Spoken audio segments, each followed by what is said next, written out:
I'm going to call Water Board meeting number 10-22 held at the community campus in Hailey, Idaho, and via Zoom. I'd like to welcome everyone here today. First order of business is roll call. Mr. Barker. Here. Mr. Chase. He's excused. Ms. Cole-Hansen. Here. Mr. Olmstead. Here. Mr. Stevenson. Here. Mr. Meulen. Here. Mr. Van Stone. Here. Chairman Raybould. Here. Okay, thank you. Next item of business is executive session. Is there a motion? Mr. Chair, yes. Pursuant to Idaho Code, Section 742061, subsection F, I request that the board resolve into executive session to communicate with legal counsel regarding legal ramifications of and legal options for pending litigation or controversies not yet litigated but eminently likely to be litigated.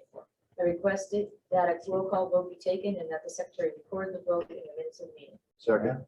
Okay, it's been moved and seconded. We have a roll call. Mr. Barker. Aye. Mr. Chase. Ms. Cole-Hansen. Aye.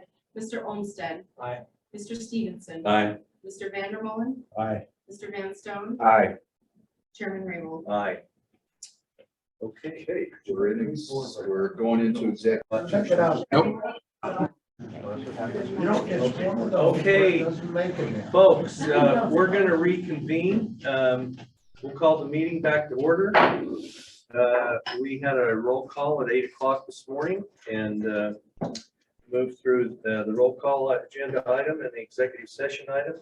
And we are now to item number 3, Priest Lake Outlet Dam. I think there is a resolution in your package, Mr. Chairman, for your consideration regarding hiring outside counsel related to construction of Priest Lake Dam. Mr. Chairman, Yes. as we all know, that the board has been sued by Strider, the contractor on the Priest Lake Outlet Works. We have been advised by the Attorney General's office that they need outside assistance. We have tasked the Attorney General with coming up with a recommendation. The Attorney General has recommended Steve Anderson of Curtin and McConkey. I think that's an excellent choice. And therefore, I would move to adopt the resolution to approve the contract for outside counsel with one minor edit. Second whereas clause, it says Strider terminated the contract. I would recommend that we, or move that we amend the resolution to say Strider filed a notice of termination of the contract, or sent a notice of termination. And with that, I would move to approve the resolution to contract for outside counsel. I'll second. Okay, it's been moved and seconded. Is there any discussion on the motion? Okay, roll call. We'll have a roll call vote. Megan? Mr. Barker. Aye. Ms. Cole-Hansen. Aye. Mr. Olmstead. Aye. Mr. Stevenson. Aye. Mr. Meulen. Aye. Mr. Van Stone. Aye. Chairman Raybould. Aye. Okay, motion carries. Okay, thank you very much. The next item on the agenda is the public comment. We have some people have indicated they would like to comment. John Williams. That's what I'm saying.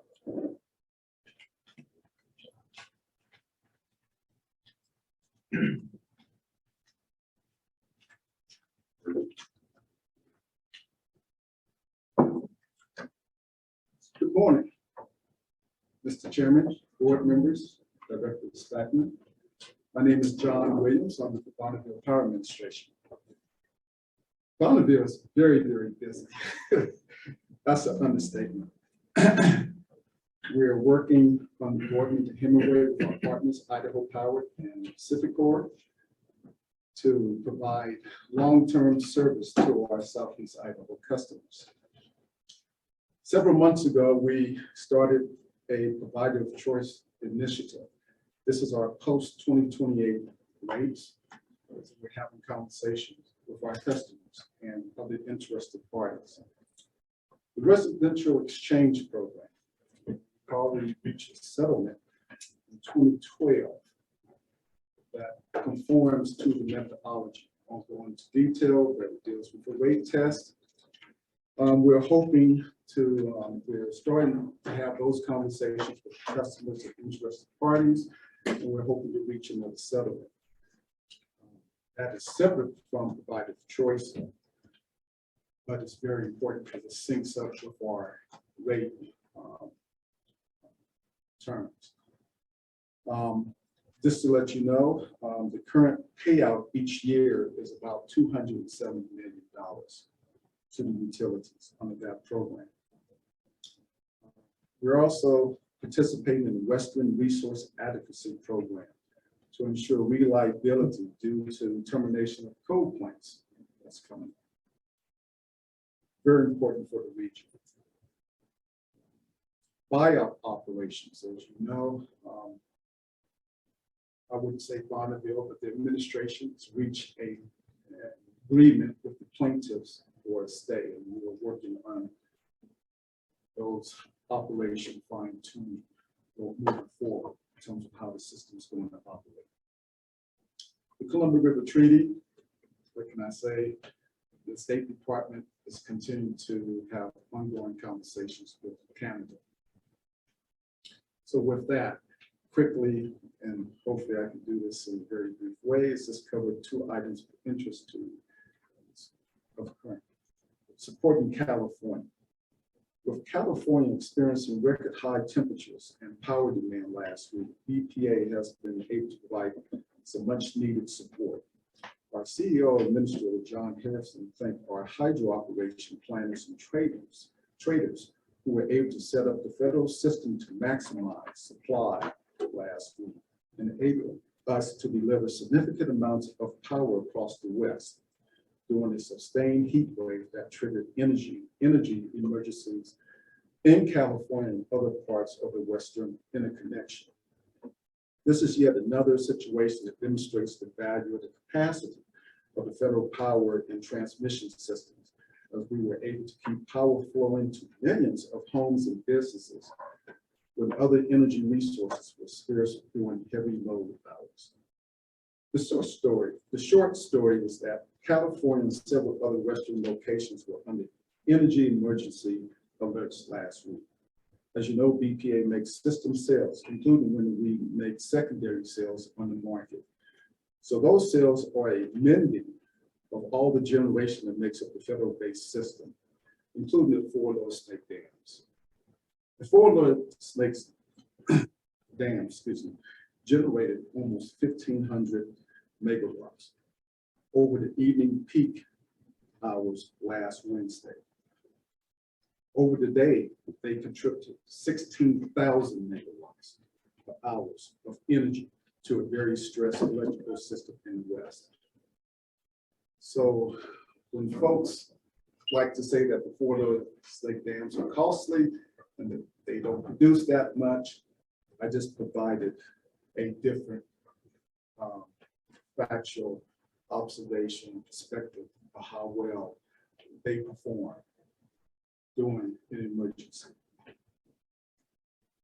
My second statement, and I'll make this short because it involves seeing this, Governor Jay Inslee and Senator Patty Murray, Lower Snake River Dams report.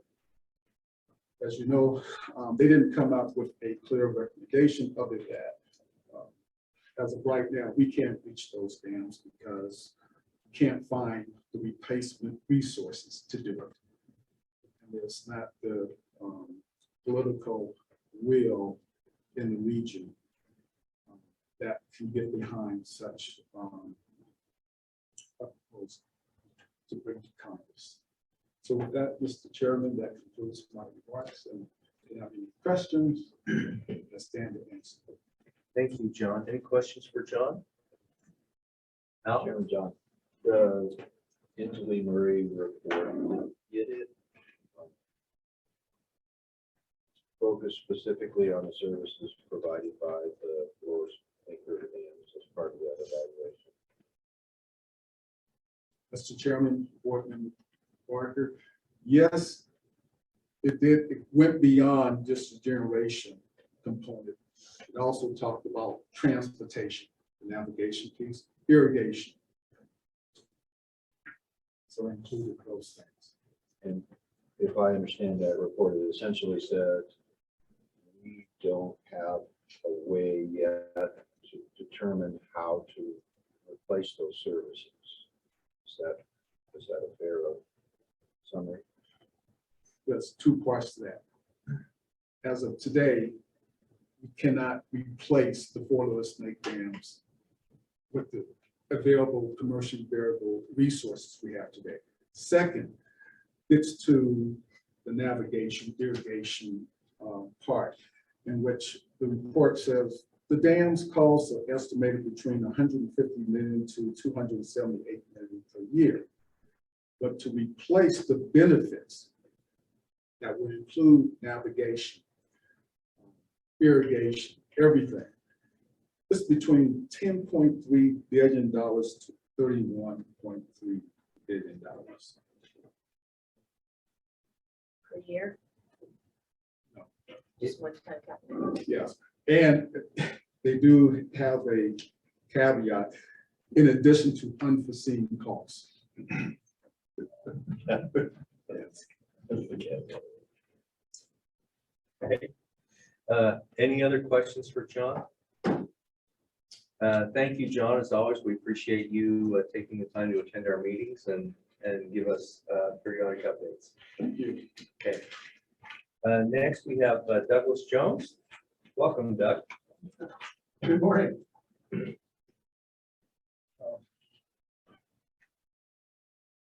For the record, I'm Douglas Jones, Idaho Water Engineering, and we are the consultants to the Lost Valley Reservoir Company.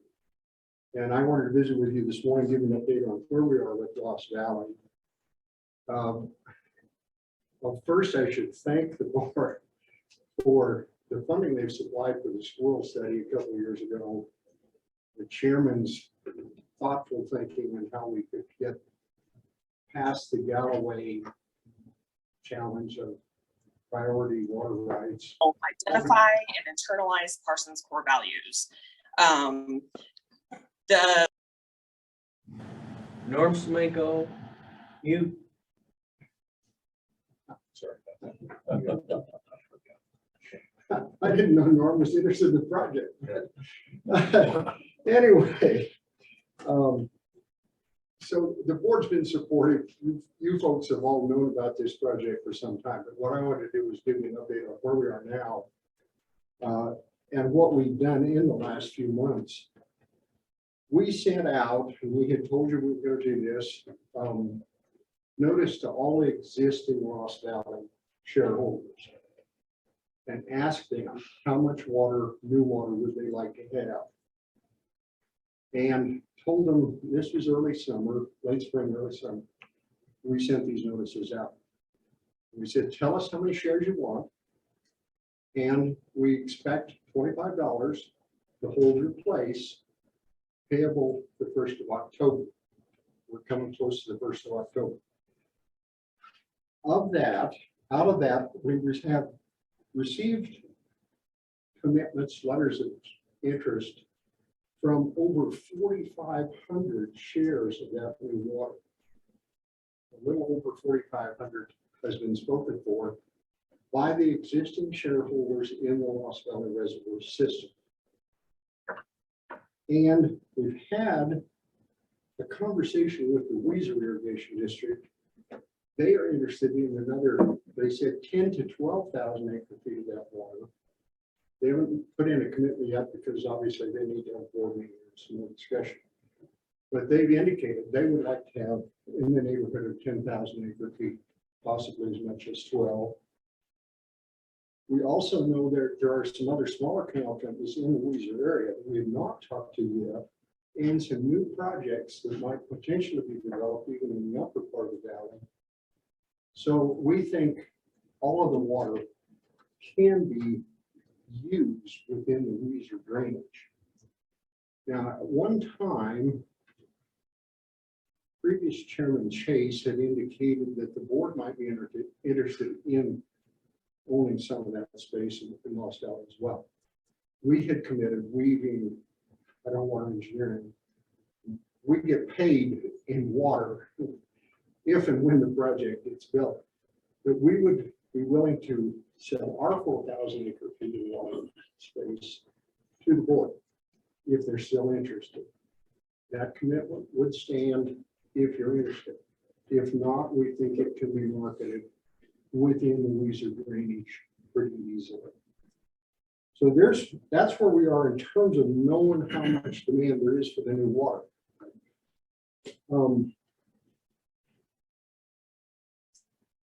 We have also now established new bank accounts specific to the phase of the reservoir with dam replacement project. We are in the process of having the company bylaws rewritten. Water attorneys in Boise, and that rewrite should be done by the end of this month, is what the attorney has told us. To bring us up to date, the bylaws, some of the bylaws are 100 years old too. And be sure the board is in a position to manage this project to replace the dam. We have generated letters of support, resolutions in Washington County and Adams County, the two counties that the Weiser system drains through, from the Regional Economic Development Organization, and the Idaho Farm Bureau has a policy, state policy, in their policy book to support the raise of Lost Valley and the increased storage. Now they will have an annual meeting later in the fall. We have every reason to think that that policy will stay in place in the Farm Bureau policy book. So, coming up more current, we applied for an aging infrastructure grant. We think we meet all the criteria of that, except the hydropower. We're even willing to look at that again, but I don't think that's reasonable for this project. Unfortunately for us, maybe fortunate in the long run, somewhere in your board materials, you've got this chart that was prepared by the staff. And if you go just below the green line that says King Hill, that's where Lost Valley is. And we scored 2 points below the last grant that was actually funded off of this list for this first grant. There's only 2 other projects scored a point higher than we did. Obviously, we intend to reapply for the next round of funding. Hopefully, we'll be successful in that. We're optimistic that we will be because we do meet all the criteria.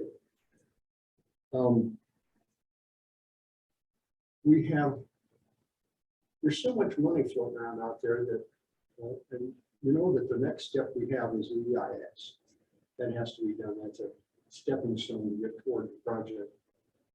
But the bigger engineering firms are reluctant to take on a project of this size. So we've come up with an innovative way to do EIS and to put together a team, a local team, all of them from Southern Idaho, to do the work, led by an engineer out of Boise. About 20 people with expertise in all of the things that need to go into that EIS.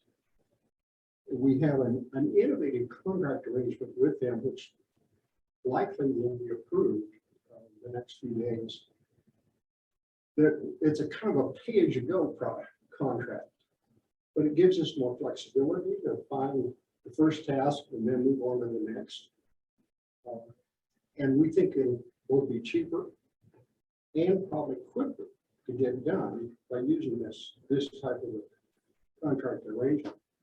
And it allows the lead contractor to go out and reach out and collect people who have expertise in the areas that need to be done individually. So that is ready to go. As soon as we have funding to tell them to pay for it. So that where we are now, and I mentioned we've applied for aging infrastructure. The discussion yesterday, there's other grants out there. Bureau of Reclamation just released the criteria for another grant that we think would probably qualify for. but the grant application isn't for a few weeks out. We're very likely to apply for that. We'll probably determine that weekly conference call next week. So we're looking for other places for money as well. Where we are now, we need roughly $1 million to get started with the EIS project. But for the contractor, that would include consultation with U.S. Fish and Wildlife, our favorite friends, the squirrels. And as this group knows well, to pay the Forest Service. You have to pay up front for them to monitor our EIS that we're paying for. So we've got to have some money to pay to the Forest Service to get them to look over our shoulder as we do the EIS. So that's where we are right now. We need that much money as soon as possible. And I would certainly leave it to the discretion of this board of where you might want to find that money. We don't care which pot it comes out of. But in your board packets, and this is not a new document, this has been around for months, you have priority water projects that would provide basin-wide, regional, or statewide benefits. And there's 3 tiers. In the first tier, gradually down the page, it says aging water infrastructure repair funds. You've got $50 million in there. That might be a place to look. And if you go to the second page, to tier 3, you will find Lost Valley Reservoir enlargement listed on page 2. And there is one correction we would like to make to that. This document estimates the cost of $50 million. We think we can do it for 15. So a little correction there would be, we think would be useful. So my request this morning of the board is simply to have the staff work with us to see if we could get some money set aside, get us started on the EIS, possibly by your next board meeting. I know you can't do it today, but we think we've made significant progress with the project. We've got most of the water committed. We've got a team lined up. We need some funding to get that process started. And the EIS is the key to it. And I forgot to mention, in our aging infrastructure grant, we also apply for a loan from the board funds that staff talked about yesterday to fund the rest of the project. So we're committed to working with you guys from here on. We think there's benefits to the project, obviously. We think we make good progress. So I'm happy to answer any questions about Lost Valley if I possibly can. Go from there. Any questions from Mr. Jones? Okay, well, we'll see what we can do. I'm not going to talk about Cat Creek. If anybody wants to ask me about that, we can do that too, but that's not today's agenda for me. All right, thank you, Doug. Okay, we'll have one other person who indicated they'd like to comment. Make sure I don't make a mistake. Patty Sabat. Very close.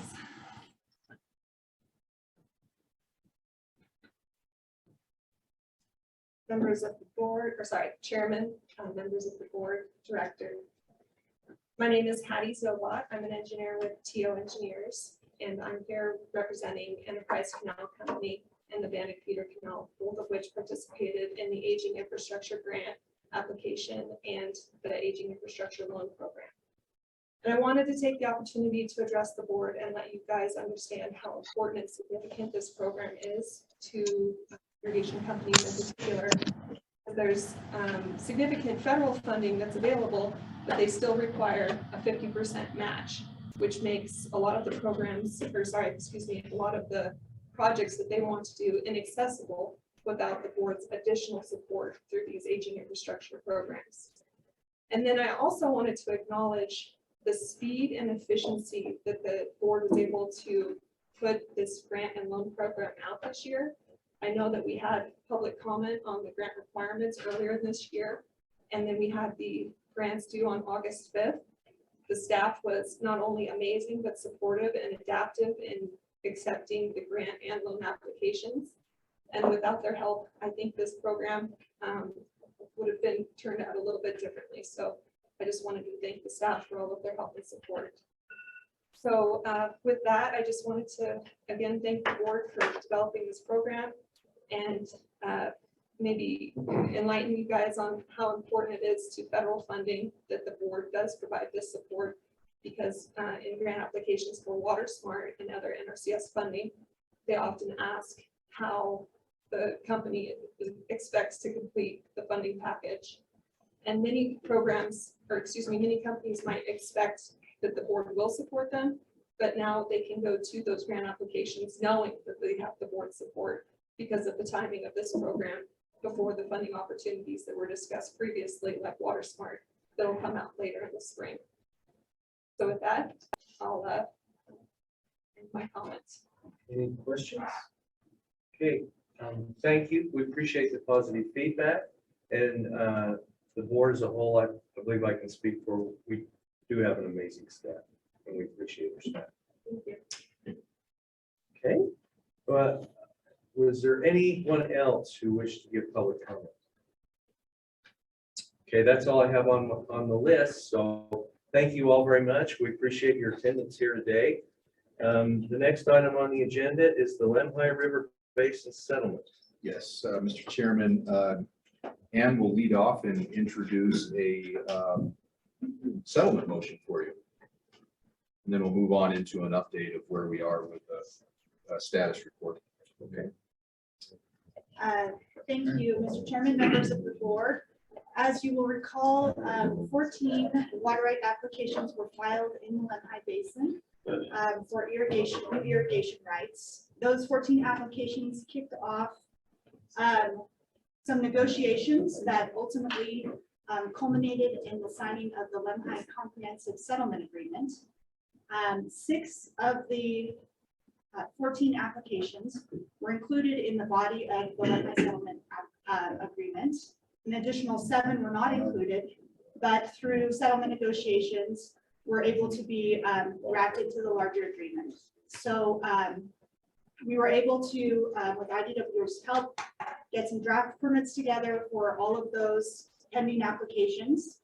We attended a settlement conference with regard to those draft permits, and were able to come to a settlement in principle that was conditioned on full approval by the board. And so the request today is for you all to consider the settlement of those what ended up being 12 applications that were discussed in the settlement, and decide whether or not you'd like to fully approve them for settlement.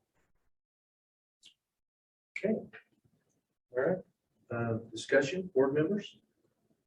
Is there a motion? Mr. Chairman, I'd like to make a motion. I'm going to read the numbers just for the record that we approve the following application for settlement. Number 74-16185, 74-16186, 74-16188, 74-16189, 74-16190, 74-16191, 74-16192, 74-16193, 74-16194, 74-16196, 74-16204, and 74-16205. We have a motion. I'll second that motion. Okay, it's been moved and seconded. Is there any discussion on the motion? All in favor, say aye. Aye. Any opposed? Okay, the motion carries. Okay, Now we have Mr. Strong on by Zoom to give an update on the overall status of this settlement agreement. okay, Clyde? Mr. Chairman, members of the board, pleasure to be with you today. I also have with me Norm Semenko online as well, my co-facilitator, and I'll invite him to add any additional comments. What I'd like to start off with is making reference to a document that's in your package right now. It's called the Lemhi Basin Comprehensive Settlement Implementation Progress Report. That's a mouthful, but what we're trying to do with this progress report is to put all of the information regarding implementation of the settlement agreement in one ready place that people, the public and the board can go to find out where we're at in the process of implementation of the agreement. We intend to create a web page on the idea of our site that will be for the Lemhi Settlement Agreement in the Lemhi Basin. And on that page will be a link to this particular report so the public will be able to look at it and provide the transparency that we need to keep the public support for the agreement. As you look through the report, I don't intend to go through it today. I'm going to just highlight a few of the key areas. But as you go through the agreement, we invite your input and feedback on the report as to whether it has sufficient content for your need or whether there's other things you'd like to see added or taken out of the report. But it is an evolving process, and we certainly appreciate any input the board would have for us on how we can be more effective communicators. In terms of today, I want to highlight just three kind of key cornerstone parts of the agreement. Just reported to the board the settlement progress that we made on August the 11th.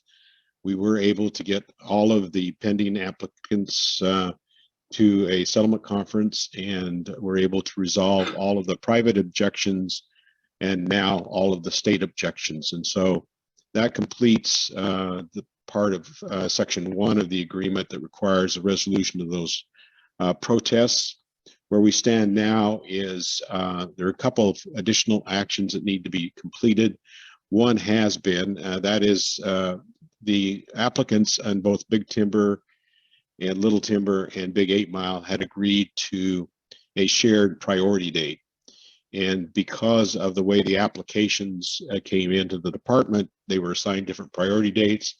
We were successful in executing a stipulation with all the water users on Big Timber to reach agreement on a common priority date. That stipulation's been filed with the department.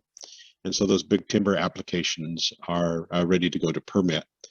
We have a similar stipulation that's being circulated on Big Timber and Little Timber. We're hopeful to get that executed soon and resolve the priority date issue there as well. And then the one remaining issue that we're working on, it wasn't a requirement of the agreement, but it was something that we committed to help applicants resolve, our 3 BLM protests, 2 of them to water rights on Big Timber and 1 on Mill Creek, dealing with particularly right-of-way issues. And Norm and I have been talking about ways that we can perhaps help facilitate a resolution of those issues. So with those, we've effectively got the section 2 portion of the agreement completed, since the streamflow maintenance applications are referred to there are actually part of this next step that we're going to go into, which is section 3 of the agreement. And in section 3, it provides or allows for those water users who have high flow usage under the general provision to perfect a water right to those high flows. The department staff conducted a workshop this week over in Salmon and Leadore, and I'm pleased to report that there were 88 applications filed for streamflow maintenance water rights. To put that number in context, if you'll recall, there was approximately 300 high flow claims filed in the SRBA. So looks like we have about a third of what could be the maximum number of potential applicants that have filed already. And they still have until 2004 to do that. So I'm very encouraged by the early turnout on these applications. And we'll be working through those, or the department, I should say, will be working through those to issue the appropriate, go through the appropriate water permitting process and hopefully issue permits on those. In addition to that, one of the kind of unusual aspects that developed out of the workshop is it appears that most or all of the applications are going to be in the names of the individuals as opposed to the Limhi Irrigation District. As you recall, the settlement agreement have provided an opportunity for the Limhi Irrigation District to file applications on behalf of the applicants. It doesn't appear that we're going to need to work through that part of the agreement, that rather we'll just have individual applications from all the parties.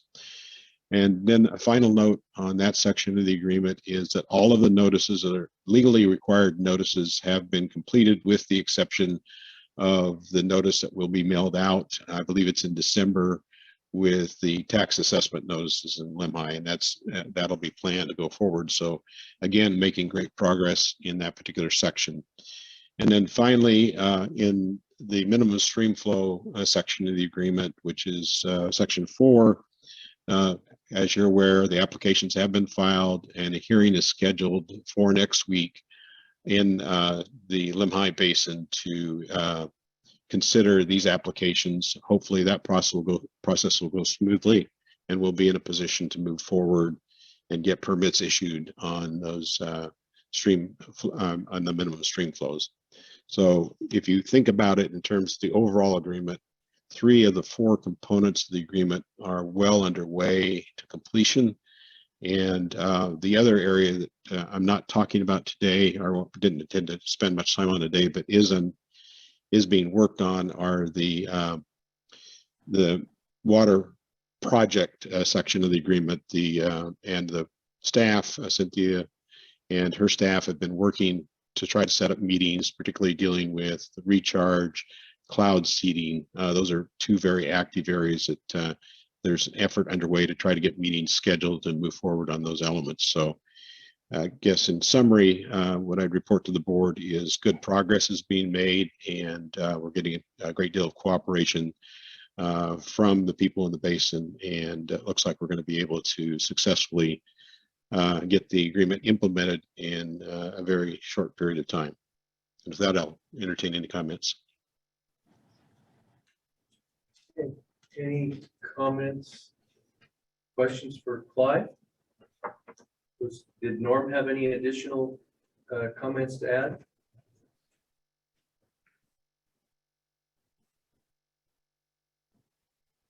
Apparently not.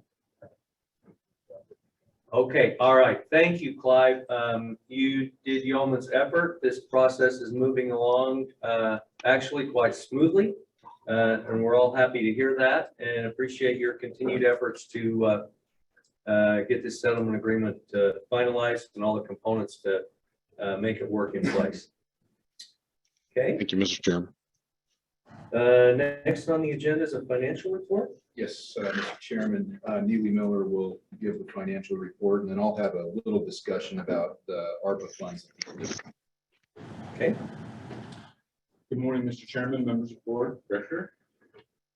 As of August 31st, 2022, the board's available and committed balances are as follows. In the secondary aquifer fund, the board has a committed earmark but not dispersed balance of $23,386,711, and an uncommitted balance of $8,524,836.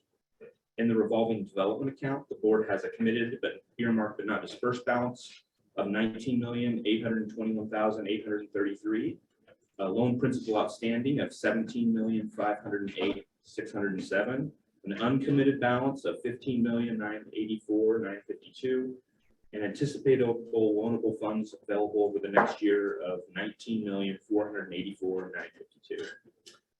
The board's water management account, the board has an obligated balance of $71,298,511 and an unobligated balance of $76,144,937. And you will be hearing a little bit more about the water management account from Mr. Pat here in a second.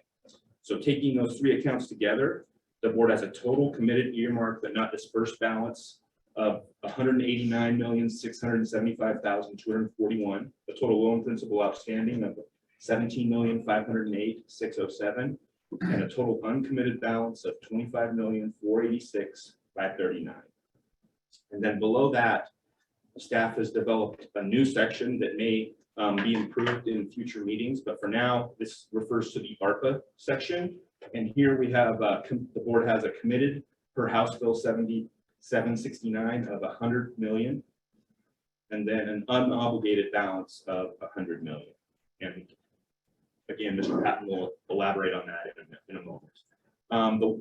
A couple notes here on the financial status report related to the water management account. The obligated balance in the water management account includes the $20 million appropriation from FY 2019, and that's for the Anderson Ranch enlargement and/or Mountain Home Air Force Base water supply project. That obligated balance also includes $50 million for large infrastructure projects per the FY 2021 appropriation for the Anderson Ranch enlargement, the Mountain Home Air Force Base water supply project, ESP managed recharge program, and other projects identified by the board.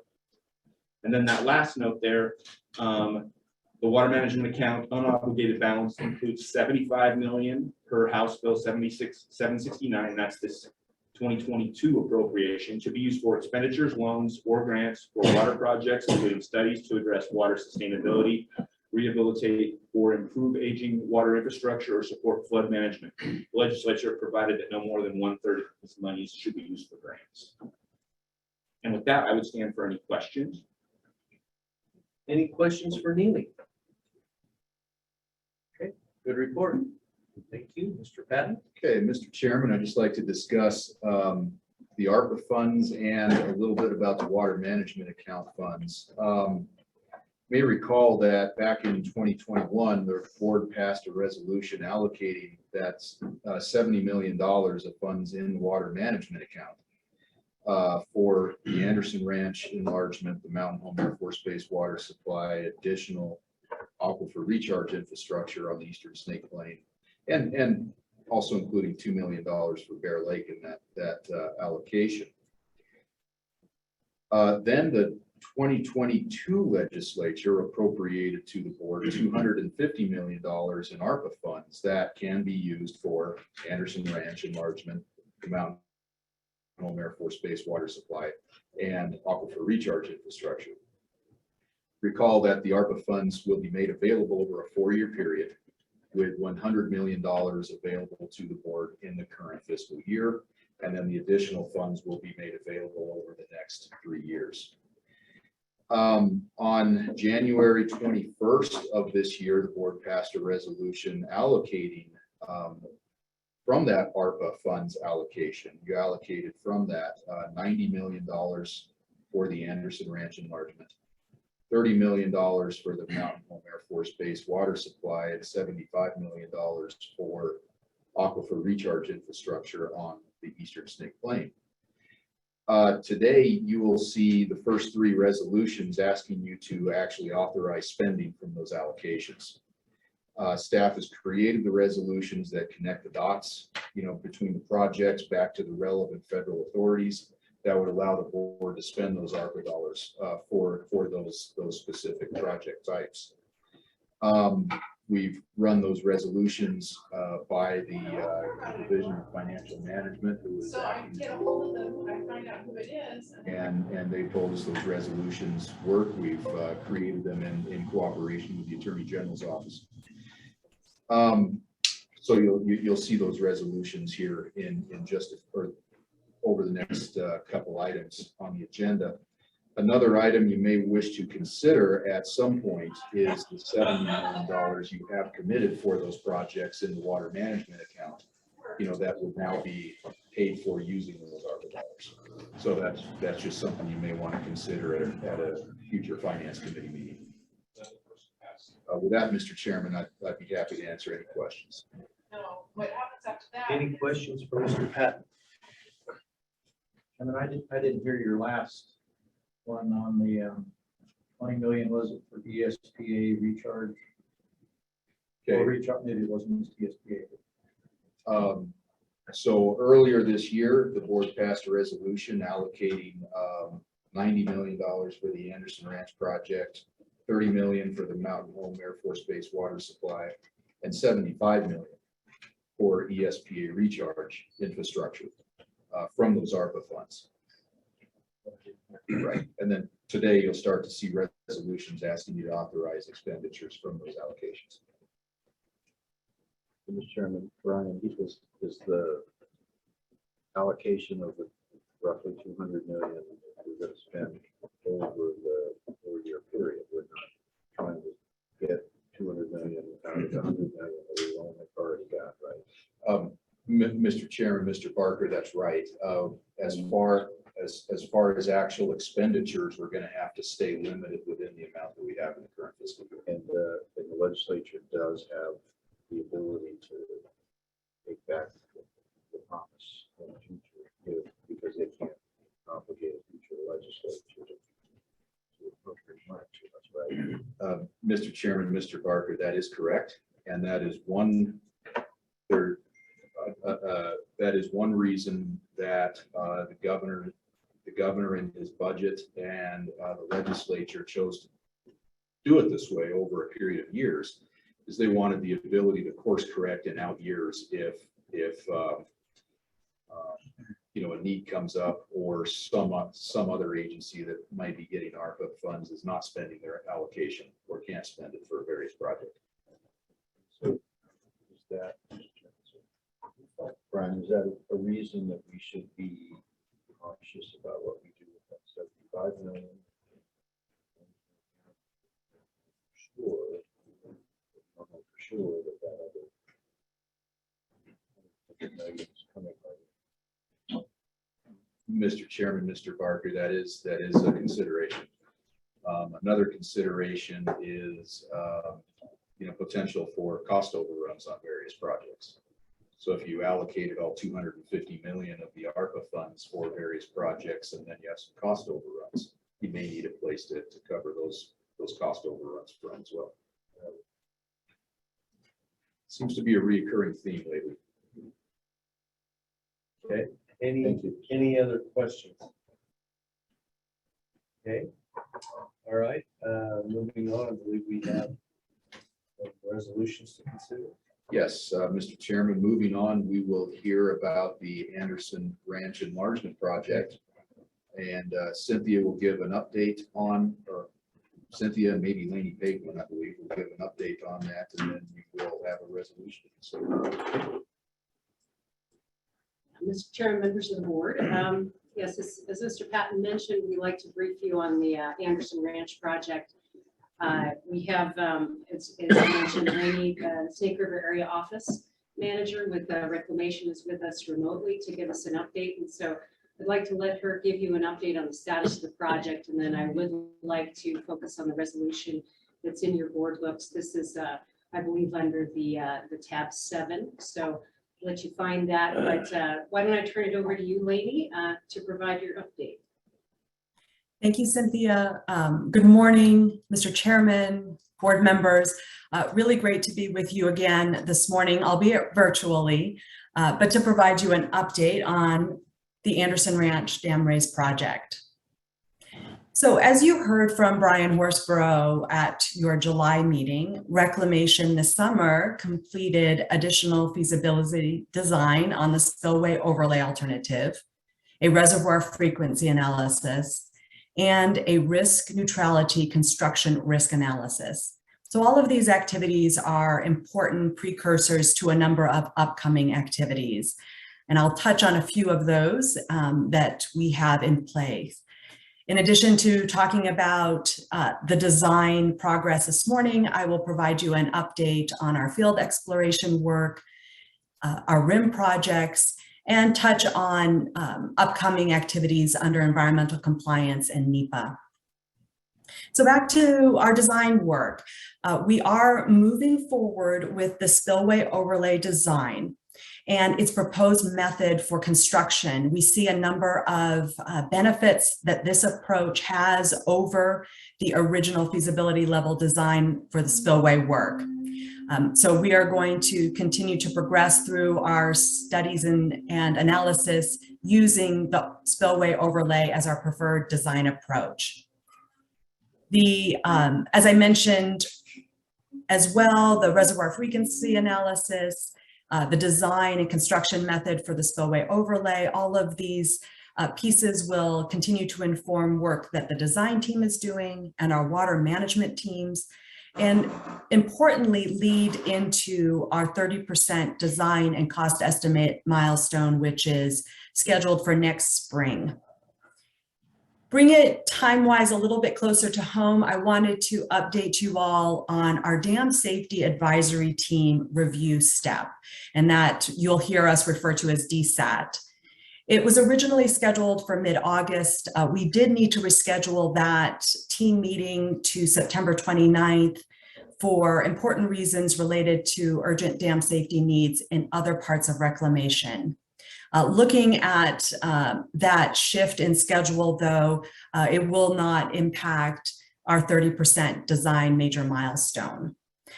But what we do anticipate having following that DSAT review is understanding any requirements, constraints, direction on our overall design. So again, that would be both the spillway and the embankment enlargement, and ultimately receive concurrence with that design and construction approach.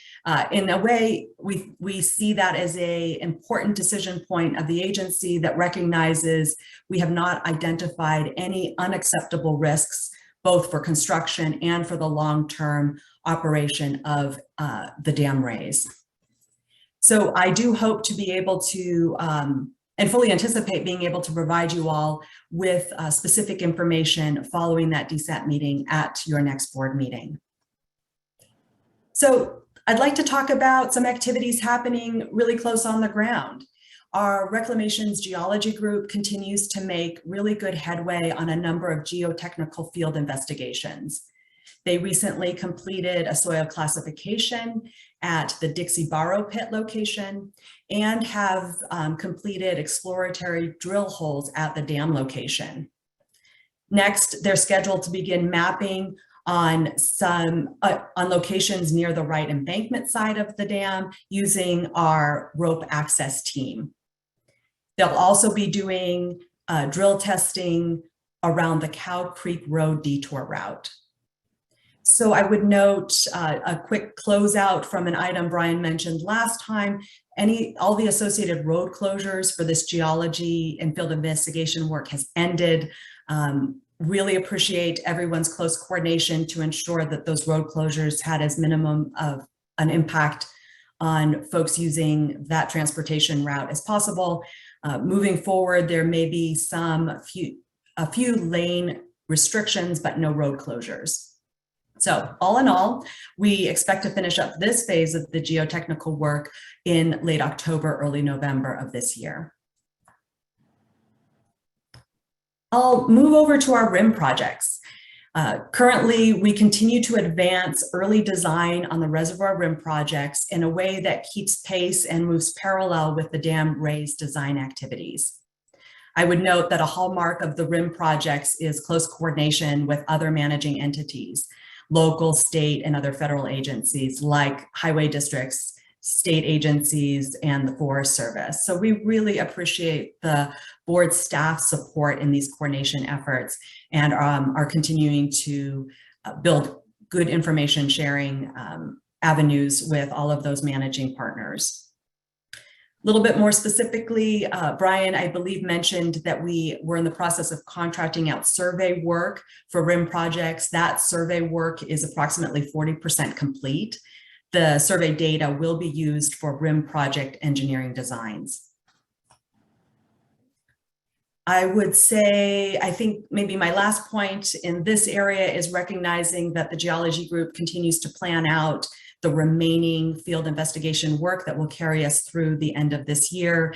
There's some additional permitting and environmental compliance taking place in order to facilitate those field explorations, but all of that is on track. So last topic I would mention is recognizing all of the progress we're making in gathering additional information on these activities. It is important in informing how we progress with our NEPA and other environmental compliance. As we've discussed over the last several months, year, nearly, we had paused our NEPA activities while we gathered this information. So we are looking towards the end of 2022, potentially early 2023, as a milestone for reinitiating NEPA. So at this point, our NEPA team is actively coordinating with our design folks. Well, frankly, they have been all along, but really with a focus now to ensure and develop our schedule and approach for NEPA. We do envision having additional public components as we move forward in NEPA, and I will be planning to also present at your next board meeting more details about our schedule and the approach we will be taking for environmental compliance. So at this point, these are the updates that I wanted to bring before you all this morning, and I'm really looking forward to any questions or discussion you may have on this project. Thank you, Mr. Chairman. Thank you, Lainey. Any questions? Lainey or Cynthia, I suppose. No specific questions for Lainey, then I'll jump into a couple of updates that I have for you, and then again, we can look more specifically at the resolution that you have before you. Lainey talked obviously about the work that Reclamation has been progressing on. From the IDWR staff side, we continue to work directly with Reclamation, and as they move forward with some of their analyses, particularly the hydrologic analyses and water supply analyses, we're also engaging with some of our hydrology staff to provide support to Reclamation. But I think in terms of a couple of key activities that that we are watching and trying to move forward, water right application is one of those. The board filed its application back in 2009, and at the time received a number of protests and requested that that application processing be held by IDWR in order to gather more information from the EIS and feasibility study. And then some of these technical and design studies that Reclamation is undergoing right now. In addition, as you all are aware, of course, last year, or the last legislature and governor approved, last year, the governor and the legislature approved House Bill 584, which was related to the board's water right application and addressed certain issues related to IDWR's evaluation of water right applications for large storage projects. And so given that we have more information before us with regard to the feasibility study, the NEPA, and some of the design work, as well as this clarifying legislation, we feel that this is a good time to reinitiate the analysis or the IDWR's processing of the application. So Ann Whitebar, on behalf of the board, has requested that Western Region pick up that application, and we anticipate that we'll be scheduling some sort of an informal settlement conference with the protesters, so we can step back and clarify what issues may still exist and try to resolve those as soon as possible. Another activity that we're focused on has to do with the potential water user contracts or allocation of the new space with regard to the board itself. We'd like to start working with board members to develop and clarify what board member strategies might look like or options for allocating that new water. While the project costs will be refined through this design process, I think as you're all aware, we had a number of parties who are interested in the water and have some questions about how the board is willing to engage on that front. So we'll be reaching out to you to start discussing that again, so that as the project progresses, we can be prepared and be prepared in parallel with the design activities. And finally, and I think for our topic today, I'd like to discuss the project financing. So again, you do have a resolution in your books. Wesley will bring that up on the screen as well. But in November of 2021, you'll recall that the board and Reclamation executed a cost share agreement or a contract to continue the development of the dam raise through construction. It also provides for some of the ongoing operations commitments. And the feasibility study estimate for the total design and construction cost of the project is estimated to be $83.3 million, not including applicable interest during construction. But it is a cost estimate that we have before us at this time. Now, in accordance with the contract between the board and Reclamation, the non-federal share of the total project construction cost is 88.95%, or approximately $74.1 million. And that would be the responsibility of the board. The federal share of the total construction cost is 11.05%, and that will be paid by Reclamation through federal appropriations. Now, since the contract was executed, the board has advanced roughly $1.2 million in change through the water management account. That was advanced to Reclamation to partially fund that non-federal cost share for the design and associated activities, or that post-feasibility work. And that is essentially the first installment of advanced payments that are required to go to Reclamation through the cost share to pay for activities through the design phase up to the point of contracting for construction. That money was, of course, issued prior to appropriation of the American Rescue Plan Act funding for ARPA funds.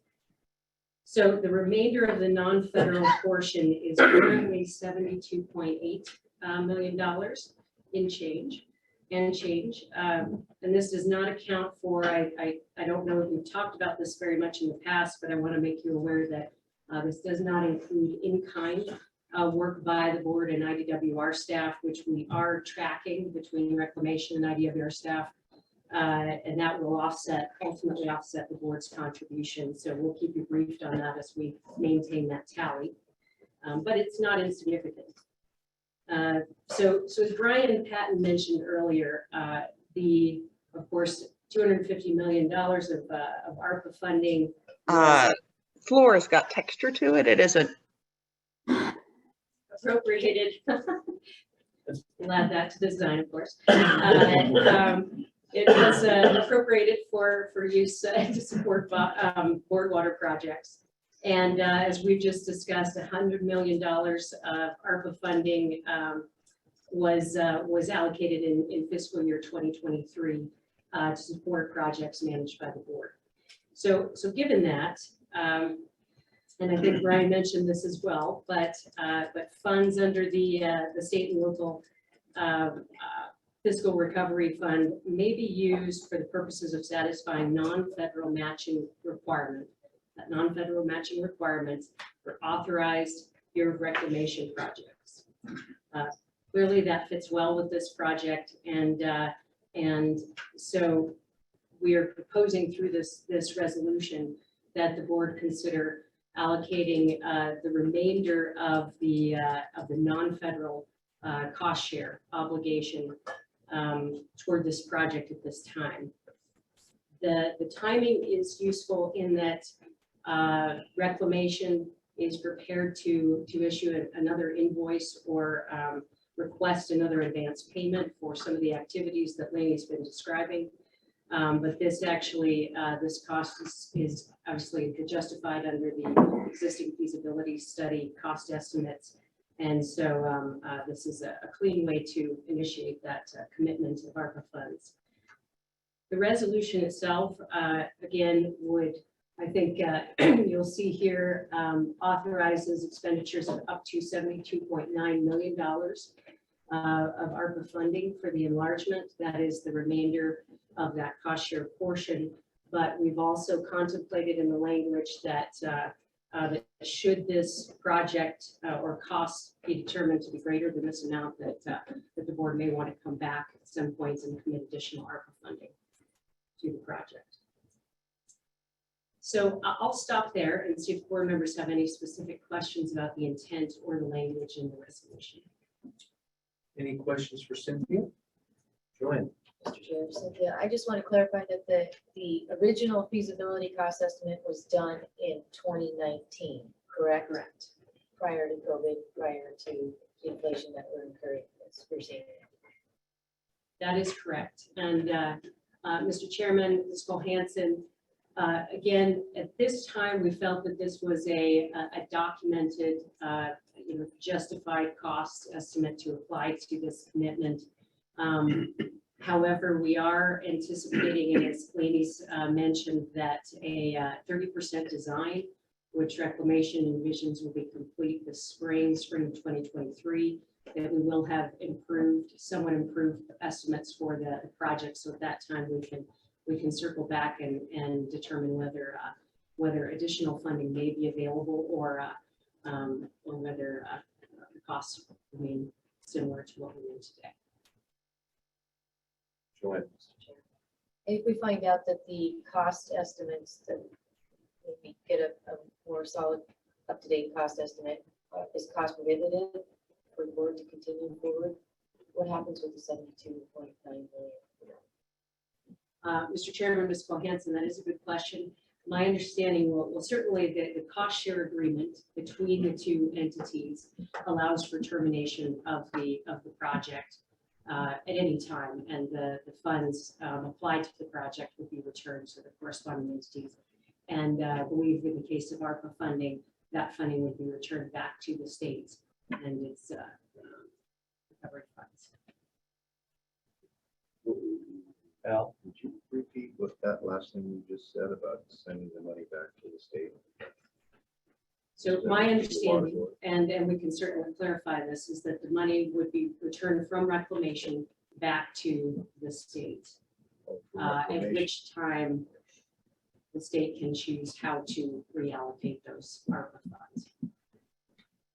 So, Mr. Chairman, if I could follow up on Joanne's question, I wonder, does the resolution need to reallocate in the event of terminate the agreement?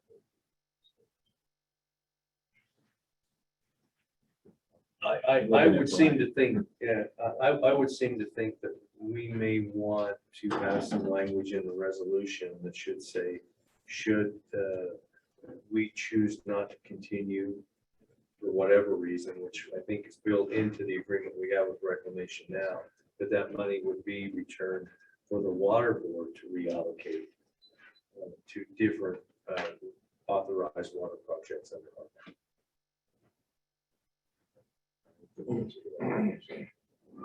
Okay. Is that, can we work that into the resolution? Yes, Mr. Chairman, Mr. Barker, we will. I can commit to that. We'll also, I should note that for each of these resolutions, NY Bar and Megan Carter have been involved in the drafting of that language, so we will make sure they're involved in those statements to make sure that that's. So what, Mr. Chairman, Mr. Barker, what you could do if you choose to pass this resolution today, you could make that amendment to the proposed resolution, add to it at that clause. I think that would be appropriate because we haven't completed NEPA. The Reclamation has not issued a record of decision. We don't know what an updated cost estimate looks like. There's a lot of variables there, so I think we need to make it clear as we allocate this money that we have a path to recover that money and reallocate it for other purposes. Okay. All right. Any other questions about this proposed resolution? Okay. We have a resolution before us. I'd entertain a motion to adopt the resolution with the noted amendment that was just discussed, or as amended, resolution as amended. Mr. Chairman, I will make that motion that we would add a be it therefore resolved clause before the final therefore be it resolved clause that the state subject to council's wordsmithing. Essentially that if the board elects not to proceed with the project, the money would be come back to the board and be reallocated by the board for approved water projects. Second. Okay, it's been moved and seconded between staff and council. We have a record of that, how the amended resolution now reads. Okay, any further discussion on the motion? No, we'll call for a roll call vote. Mr. Becker, Aye. Ms. Cole-Hansen, Aye. Mr. Olmstead, Aye. Mr. Stevenson, Aye. Mr. Meulen, Aye. Mr. Van Stone, Aye. Chairman Raybould. Aye. Okay, motion carries. Thanks, you. Okay, are we good to go here? Yes, I think so, Mr. Chairman. We are on to update on the Mountain Home Air Force Base Water Resilience Project, I think is the official name now. And Mike Morrison of staff is on by Zoom to lead off with that update.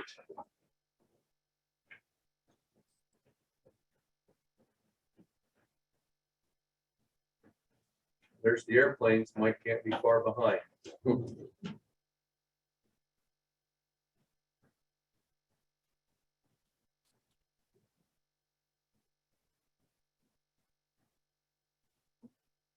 Mike, we're not hearing you.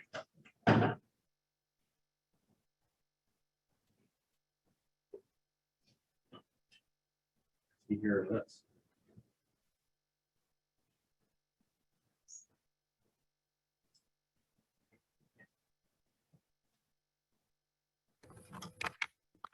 Mike? Can you hear me now? There we go.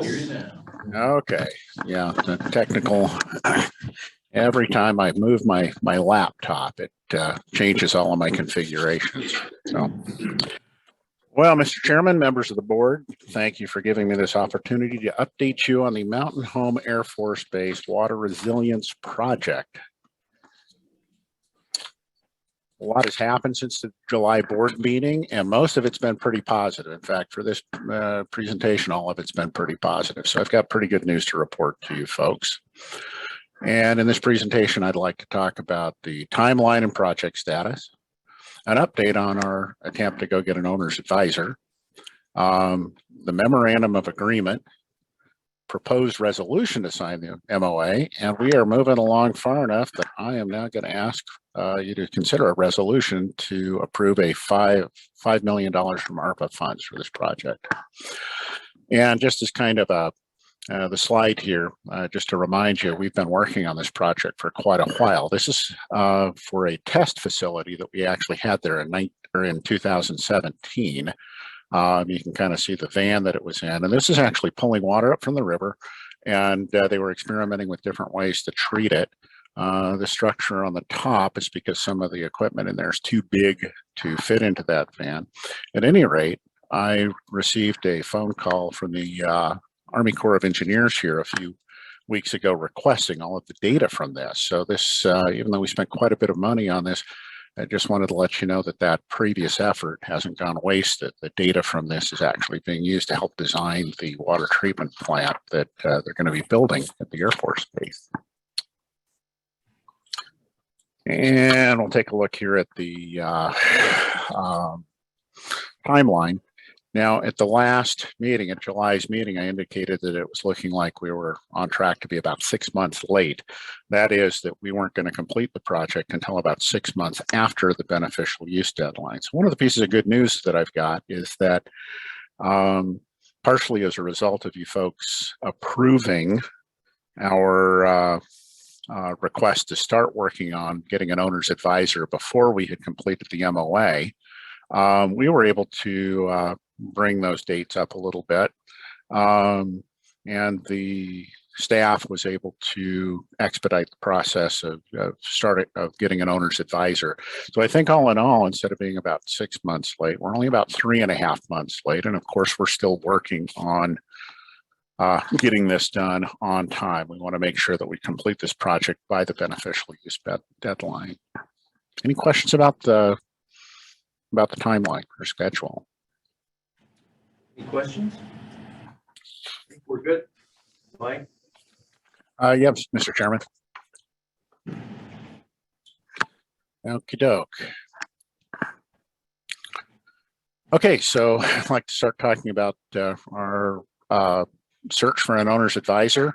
If you remember at last meeting, you told us we could go out and start searching for an owner's advisor. And just by way of reminding y'all what that owner's advisor will do, we would like them to stick with us through the entire project, to help us procure a design firm, help us administer and manage the contract with the design firm, and then provide technical assistance as required throughout the life of the project as we're putting this together.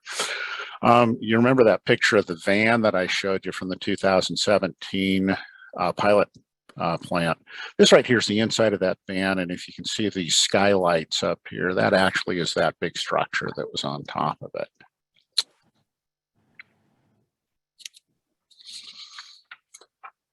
Okay, we issued a request for qualifications for the owner's advisor on August 24th. We had an informational meeting here at the Water Center on September 6th. That was quite well attended. We had a total of 17 individuals show up, and they represented 8 different companies. So we were very happy to see the level of interest that there is in helping us out with this project. And of course, we got a lot more steps to work on. We're hoping to have a contract negotiated and completed before December 2nd. Any questions about the owner's advisor procurement and where we are at that? Questions?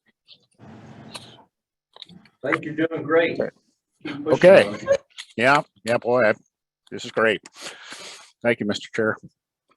Okay, memorandum of agreement, and if you've got it in front of you, that's attachment 1. And here's the very good news. I think we finally got a memorandum of agreement that the board staff and the Air Force believe will meet the all of our needs. So the board staff and the Air Force have negotiated a memorandum of agreement that ensures that both parties conduct a legal review, broadly outlines responsibilities and design parameters that the board needs in order to contract engineering, design, and construction firms, and clarifies issues surrounding water rights. And this right here, the legal review, turned out to be the big sticking point that we had. The other issues we pretty much had done several months ago, but the legal review was something that took a surprisingly amount of time to work out with the Air Force. We had originally asked the Air Force to perform a legal review of the project. And as I said, this was the substantial obstacle. Megan Carter spent a huge amount of time working with the legal staff at the Air Force to try to get something, craft language that would be agreeable to both of us. And thanks to her very, very hard work, we wound up with the following language, and I'll give you a minute to look at it. This is section 3.3.1 of the MOA.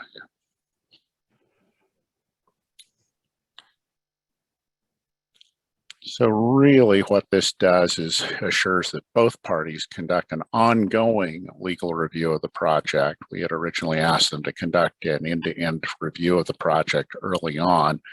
They've agreed to conduct an ongoing legal review. So I spoke with the Air Force General Counsel for Installations, Energy, Environmental Law. And according to her, she has conducted the initial legal review of the project. She hasn't found any impediment to constructing the transmission or transferring it to the Air Force as outlined in the MOA. She is committed to continuing her legal review as needed. I discussed with her the importance of greatly decreasing the cycle time required for Air Force legal review. She said she agrees and that the time to conduct future legal reviews will be greatly reduced. And with those questions and assurances from her, I believe that section 3.3.1 satisfies the board's request for Air Force, that the Air Force conduct a legal review of the project. Give you a minute to mull that over and I ask if you have any questions about the legal review portion of the MOA.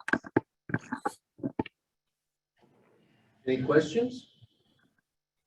You're giving an excellent explanation of all of this, Mike. We're all spellbound, so I think we're ready to move on. Wow, wow. The rest of the MOA, most of this we presented pretty much before in the July meeting. The Air Force and the board are going to make sure that our companies work together to ensure that the systems are compatible and interoperable. The Air Force is going to provide a place to dispose of water generated during pipeline and water treatment plant testing and commissioning. Those are a couple of highlights in the MOA. They provided us these design parameters actually quite a while ago: peak and monthly delivery requirements, anti-terrorism requirements, communication and control. We even know where we're supposed to deliver the water now, so that's a good thing. By the way, these are all pipes and stuff in the back of that water treatment plant, or that little pilot plant that we had out there. And final issue is water rights. We've spent quite a bit of time discussing water rights with the Air Force. They're trying to help bring them up to speed on how water rights in Idaho work has been a big part of this. And no real changes here since the July meeting. We're going to retain the water right after transferring the system to the Air Force. We've talked at length about the beneficial use deadline of January 31st, 2026. They intend to preserve and exercise their groundwater rights, and the board, for a temporary period of time, is going to maintain the transmission system from the time it's connected until it's actually transferred to the Air Force. So essentially, while the Air Force is commissioning their system, we're going to maintain the transmission system, and then we're going to give it over to them. So with that, are there any questions about the MOA, the content of the MOA? Questions? Go ahead. So Mike, so the plan to have it transferred to the Air Force is prior to the end of the beneficial use period for the ARPA funds, is that correct? That is correct. Or Chairman, Ms. Cole-Hansen, that is correct. That is the plan, is to have it done by January 31st. And as I showed on the timeline, we're a little bit late right now. We're having to expedite that process and do everything we can in order to get back on track. Chairman Raybould, may I supplement that response?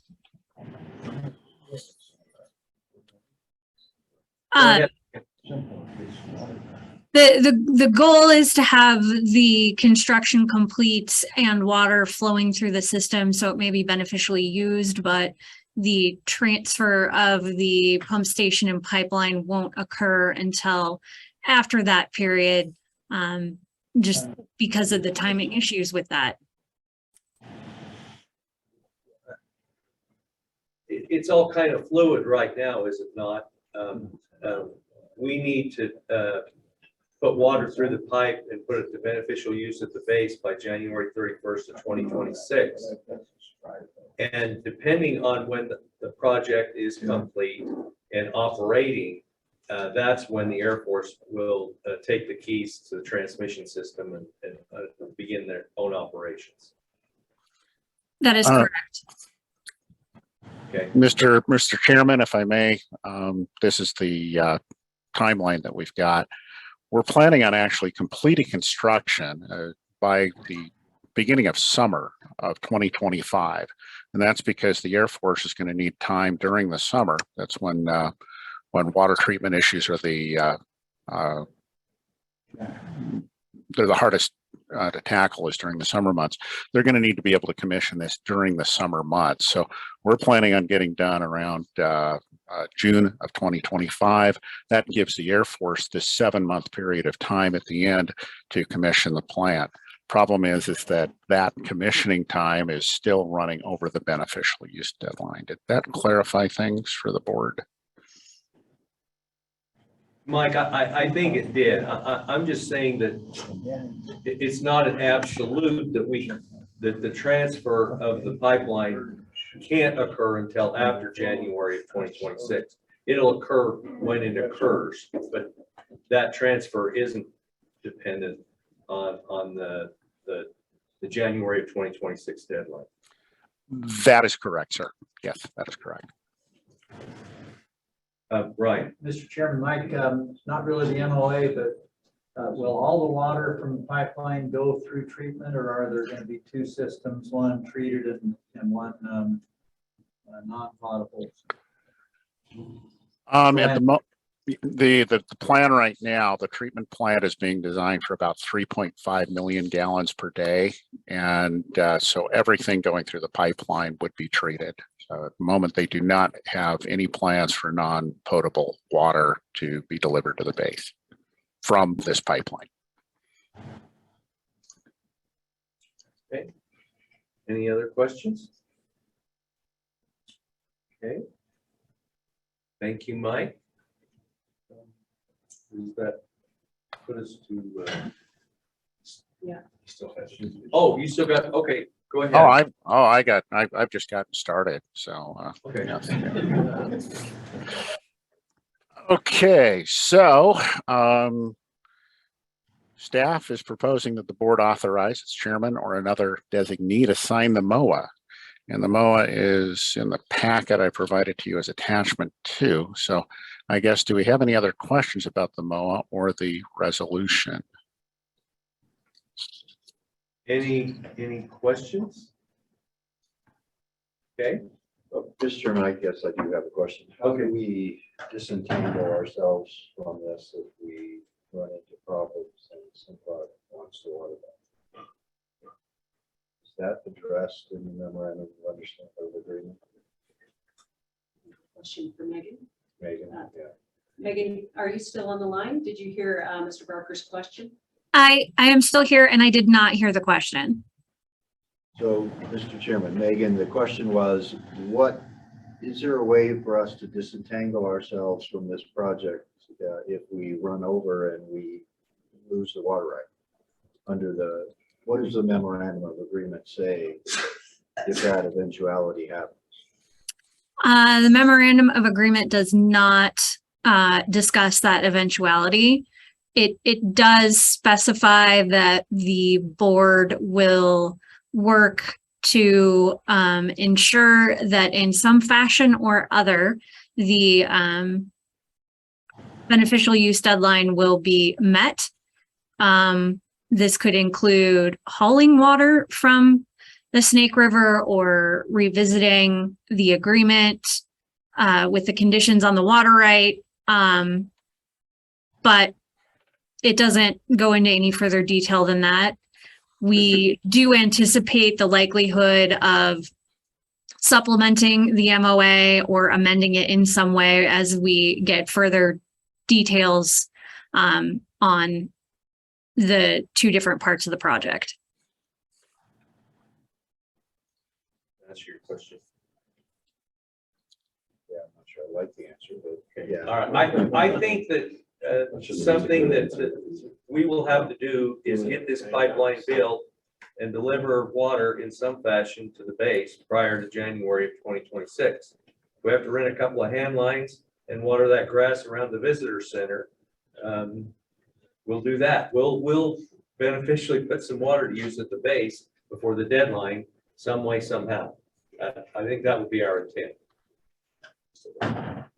And Mr. Chairman, I have a bucket and a truck that I can go down to the river and pick up water and bring it if necessary. Mr. Chairman, one other item I'd just like to make the board aware of is the governor was in Washington, D.C. this week, and on Wednesday of this week met with the Air Force. Forget exactly which office, Assistant Secretary of the Air Force. And again, stressed the importance of the project, and the report I got from that meeting was that the Air Force is, they're good to go with the memorandum of agreement after we sign it, if the board chooses to sign it. Okay. Right. Any other questions about the MOA? Okay. So do we need a first action to accept the MOA, or is it all in the same resolution? Mr. Chairman, is all in the same resolution. So Okay. we ask that the resolution does authorize the chairman to execute and sign the. And is there a second resolution for the funding? Yeah. Correct. Yes. Oh, okay. Yes. All right. Okay. All right. Then I think let's have that resolution presented to us and see if there's any questions on that resolution. And consider whether to adopt it or not. Yes, Mr. Chairman. So as we mentioned, you should have two draft resolutions in your materials. This first one has to do with authorization for the chairman to execute the MOA. And I think it is in the materials. So, Mike, can you stop sharing your presentation for us? Can I stop sharing it? Okay. I will now unshare. There we go. Thank you.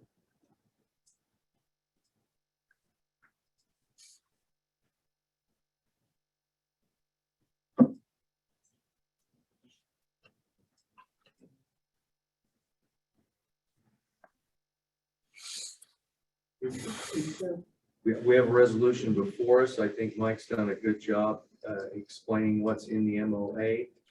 Is there anything in particular in the resolution that we need to have pointed out to us before we consider it? I don't think so, Mr. Chairman. It lays out the basis for the project and the details. The MOA is included as an attachment. As Wesley gets to the therefore be it resolves. Again, this only authorizes execution of the MOA, and the expectation is that then this will be forwarded to the Air Force. They're prepared to route this as soon as they have the signature from the board. Okay. Mr. Chairman, I would move to adopt the resolution to authorize the chairman to execute the MOA with the United States of America. That is correct, Mr. Parker. Okay, is there a second? Second. It's been moved and seconded. Is there any discussion? You probably should. Okay, let's have a roll call vote. Mr. Barker, Aye. Ms. Cole-Hansen. Aye. Mr. Olmstead. Mr. Stevenson. Aye. Mr. Vandermolen. Aye. Mr. Van Stone. Aye. Chairman Raybould. Aye. Okay, thank you one and all. Been pointed out that the chairman of the water board is expendable if this thing doesn't work out, so that's why I'm signing it, I guess. I remind that motion. Yeah, Sure. okay. All right, next up. Yes, well, Mr. Chairman, members of the board, I will wrap up the Mountain Home Air Force Base project topic with another resolution to authorize expenditure of ARPA funding. So as Mike has described, we've made quite a bit of progress. We're looking forward to securing an owner's advisor and then taking the next steps to move forward with contracting for the actual construction. And so with that in mind, we would like to, we've had a lengthy discussion about the intent and the authorization under the ARPA funding today. You have a resolution before you specific to the base, in which we are requesting that the board authorize expenditure of up to $5 million from the ARPA State and Local Fiscal Recovery Fund to initiate and to move the development and construction of the project forward. You've heard Mike discuss some of the previous cost estimates for the project and his most current estimate, which is somewhere there around on a high bound, we hope, $61 million. So we expect that there will be a need to commit additional funding going forward. But the hope through this resolution is that this gives us some seed money to move forward with these initial costs associated with working with an owner's advisor and getting the refined design and costs associated with the project before we come back to you to request more. The resolution itself, it outlines the background of the project and the justification of application of ARPA funding to this project specifically in the whereases.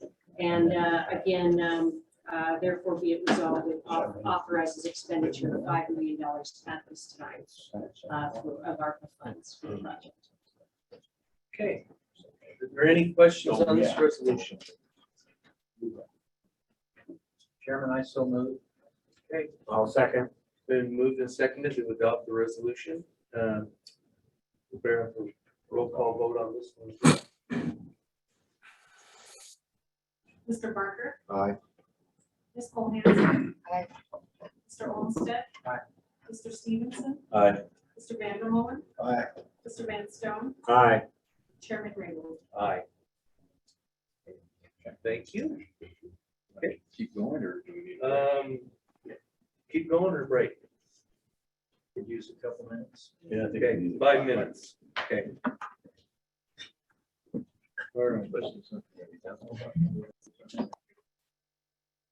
Hey, all right. We're back in session. Next item on the agenda, SBA recharge. So good morning, everyone. I'm gonna do my best to make this as brief as I possibly can. There's been some Aquifer Stabilization Committee meetings, and I wanted to just provide a brief summary of some of the stuff that was discussed there. What you're going to be looking at, what you're going to be seeing a lot more of is recharge projects. And the board's been very successful about building recharge capacity throughout the SBA. And what our analysis have shown is that's had a big impact on the aquifer. It's had an impact on stream flows. And with taking into account some comments we've heard from stakeholders and partners, we really looked at like, okay, where are we going to build out in the future? In the lower valley, below American Falls, we've done really well with building out that capacity. Moving forward, it would just be opportunity of if there's ice down there that we can build out. Where we're really focusing on, and especially with the ARPA money we have available that can be used for recharge projects, is the upper valley above American Falls. And so the board members have worked with staff in meeting with our partners and with other people and trying to develop projects. So what you're going to see today is the result of some of that work. And just kind of give you a heads up, you're going to see more projects in the future. We're actively engaged with people, getting projects moved forward so we can actually get dirt moved and get these projects built. The only thing that I want to add is we've made tremendous progress with the recharge program. Like I said, that's made a benefit, especially during this time of drought. It really highlights we have more work to do. And, you know, one of the main focus of the program is when there's excess water on the system, the more of that we can move off, get in the ground for future use is a huge benefit. So with that, I'm going to jump into the first project that we're going to look at, and it's the Going Stump project. And we're going to bring up a map to kind of show you a little bit of what it's looking at. To give you a rundown, so the potential recharge capacity is going to be 100 CFS off of this. It's going into a recharge well. And really what most of the project is improving infrastructure to get the water there. So it's in improving the canal. The little yellow on your map is actually building a new chunk of canal. And it's also they can deliver water to the Going Stump. Now, the total cost of this is $4.499 million. They have FEMA funding for 181,000, smidge over. And the Minidoka Irrigation District is looking at contributing $930,000. So what they're asking the board for is to authorize $3.387 million and slight change on that. So that was a really quick overview of the project. There's materials in the books that you have, the electronic books. Are there any questions about the projects since I covered it so quickly? Any questions about this project? Al? Chairman, I'm not as familiar with this as some of the others. So what stretch of river will benefit from this project? So where this pulls out of is actually Wilcox Lake, basically right above Minidoka Dam. That's where it pulls out. This area has extremely high retention. It's around 74%. And so one of the things, the advantage of recharging it at this site is it will have a lot of long-term benefit, that it will slowly leak over time. And so where that benefits at, what we've seen from like milepost 31, which is actually further down, closer to Thousand Springs, but those sites, the Wilson Canyon, the milepost 31, as we built those up, what we've seen is the water levels increase behind them. Those are projected to actually have an effect on those flows around the falls. Where this is actually closer, what the expectation is, that would have more of an effect on that area, if that makes sense. So Wes, is this one that was recommended for approval by the Alabama Stabilization? yes.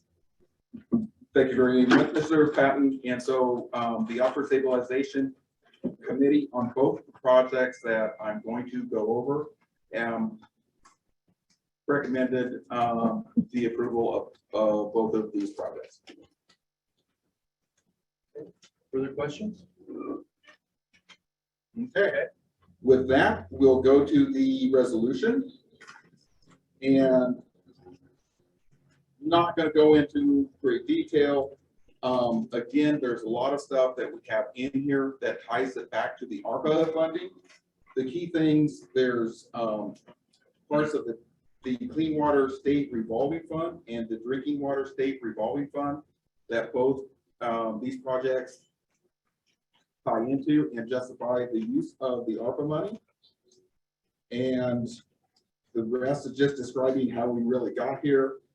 And at the very end of it is, so what they're asking for is the $3.3+ million. And the construction plan on this is actually quick. They plan on starting later this year. Mr. Chairman? Yes. Wes, what's the length of time you're talking about? A year to get this completed, or? They have a very generous timeline. It actually goes out at least 3 years for complete construction. They plan on doing it in the wintertime. But what they said in their proposal, it's a very generous timeline that they expect to be able to beat that. They have contractors already lined up? A lot of this work they're going to do themselves. Okay. Right. Mr. Chairman, Wes, Dean and I looked at this project with some Bureau people and the local irrigation district, and it's already a hole in the ground that takes a lot of water. It's just a matter of getting more to it. You know, it still costs some money, but looks like it'll take a lot of water and maybe one of the cheapest ones we find. I wish it was above American Falls, but it is above Minidoka, and probably some benefit to the Minidoka to Miller reach in the short term, and definitely some benefits to the A and B irrigation district, which is just a mile of this project, and they've had water shortages also. So I thought it was a project for your. Mr. Chairman? Yes. I think the conversations I've had, and I don't know if you have anybody from MID on the line, but I think they were planning on doing most of the work themselves. The big thing is they have some road crossings that they're gonna have to time with some other things, but you know, it's a pretty doable project. And like I said, the site's proven that at times it takes flood water at times, and it takes a lot of water. And Mr. Chairman, it has been monitored quite extensively, hasn't it? Yes, it has. No contamination issues. Been used for a lot of years. Since the beginning of the project, for over 100 years. It's been used. Okay. Any further comments? Okay. One thing I see, Wes, on line 66 of the resolution, it says the water board authorizes expenditures of 3.3. Shouldn't that be up to?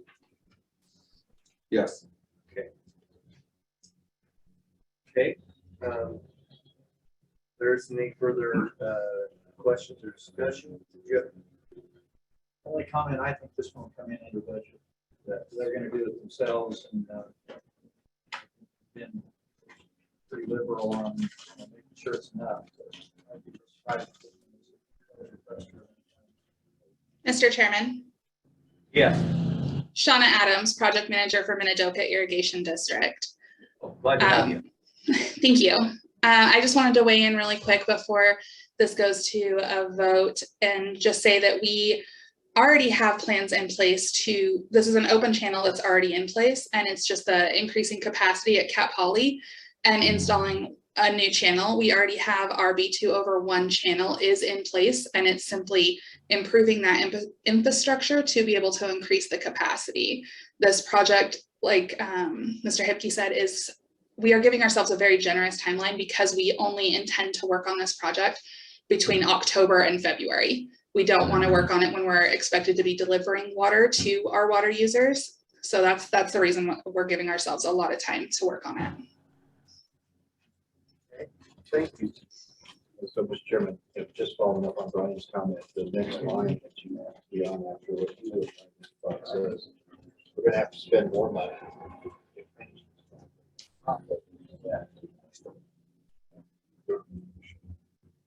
Says further authorizations will be required. Oh, okay, so it should be maybe, not will be. Yeah, I'm asking, I don't know. No, that is correct, sir. That should be a may, not will. Okay. Okay, all right, so we have a resolution before us. I'd entertain a motion to adopt it with those two minor amendments. Therefore be it resolved. Pete moves. Have a second? Second. Moved and seconded. Any discussion on the motion? If not, we'll have a roll call vote. Mr. Parker? Aye. Ms. Cole-Hansen? Aye. Mr. Olmstead? Aye. Mr. Stevenson? Aye. Mr. Vandermolen? Aye. Mr. Van Stone? Aye. Chairman Raybould? Aye. Motion carries. Okay, Wes, next. Moving on to the next one, we're going to talk about the Hemer Road recharge site design and development. And if you would go to the map, please. So the board members have seen this project before. We hired a consulting firm to look at large recharge sites in the Upper Valley. They looked at 3 different areas. From the work they did, this is the one that came out at the very top, and also the cheapest of those. The cheapest of the projects looked at, not to say that this still one is one of the highest costs that we've looked at. Estimated total cost at this point in time, when they did the study, which came out basically the first of this year, is in between $21 to $25 million. Now, what we're getting for that is a project that can do 200 CFS. We're looking at a natural basin in a lava field of 291 acres. And the depth of the water we can get in that basin is approximately 20 feet. Again, this is a really good area. It has a lot of long-term benefit, high retention, long time, or, it spreads out when the water returns over a long period of time. And what we're looking at asking for this one is to basically just get started on it. So asking for $5 million, and that will start the final design and start the work of getting the permit for BLM land, which basically from the road that you see the little light line in between the blue and the beige, all that's BLM land. And so we want to start the permitting process on that. We know that can take some time. And the plan with this is once we get the final design, we'll have a much more accurate estimate on the cost, especially given how fast quick things can change. At that point in time, we come back to the board for additional funding for construction. Wesley, what do you estimate the retention will be on there? Do you have any idea? I know that's No, that's a very good question, and I apologize. And where I have a problem is it changed when they updated the model. And so it went down a little bit, but the retention is still above 40%. I'm gonna say 42% is what I remember off the top of my head.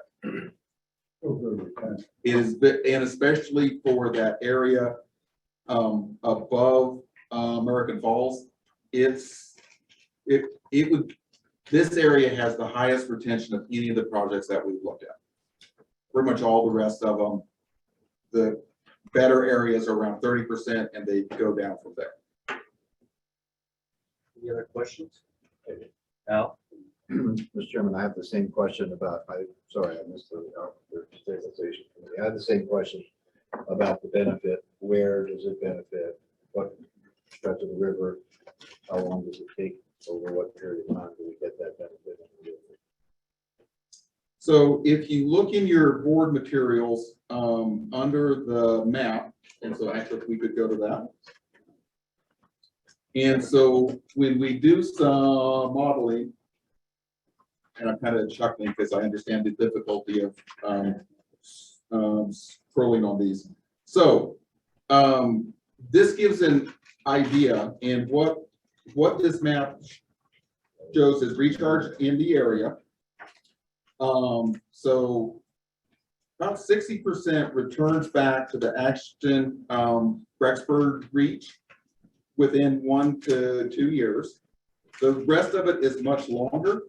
So the near Blackfoot to Meulen reach is 9.7 years, and High C to Shelley is 2.3 years. This is what the model shows. I'm going to make a comment here. So the model does a really great job of looking at the whole aquifer and how things respond to it. When you get down into these really specific areas, I think there's a lot going on. And given my suspicion is, and given off of anecdotal evidence, my personal belief, I want to underline this is my personal belief, is that there's more of that water is going to basically go to that Mud Lake area than it is going over to the Henry's Fork. That's why when we're actually working on putting in more monitoring in that area, doing more studies so we can actually figure out exactly where that water's going.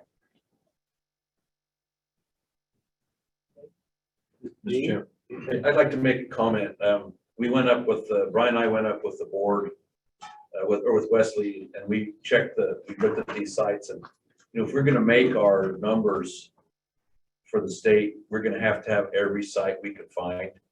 And even though the retention times are longer here, and there is benefits, even coming back to these reaches, there's benefits to American Fallsville in the winter. But if we're going to make our numbers, we're going to have every site, and we're going to have high volume sites to make it work. And so I just think we're going to have to, that's why I support this site, because if we're going to make it work, our numbers, we got to have these volume sites like this. But the 5 and 10 and 20s aren't going to, they don't add up very fast. Mr. Chairman, members of the board, I would like to add to that, to give you a sense of, off the top of my head, we looked at probably a good dozen sites. Within 2 days, there was a lot of driving and a lot of talking with people. But of all those sites that we looked at, estimating how much capacity we could develop there, and of course that can change once we actually start delivering water, it only came up to around 200 CFS. Including this one. Not including this Not one. including this one. Yeah. And so to speak to what board member Stevenson's talking about, ideally, what I said a year ago is we would like to add 500 CFS to the upper valley. Obviously, I would like to do more than that, because when water is available, there's a lot of water available. But even to hit that 500 CFS mark, we're scrambling. Because even if we could develop all of those smaller ones, and there's work we have to do to prove out if they're actually gonna be good sites or not, we're gonna have a hard time even hitting that 500 CFS. And out of all of the larger projects that we've looked at, like 150 CFS and above, there's just not a lot of sites in the Upper Valley that fit that criteria, and this is the best one that we found.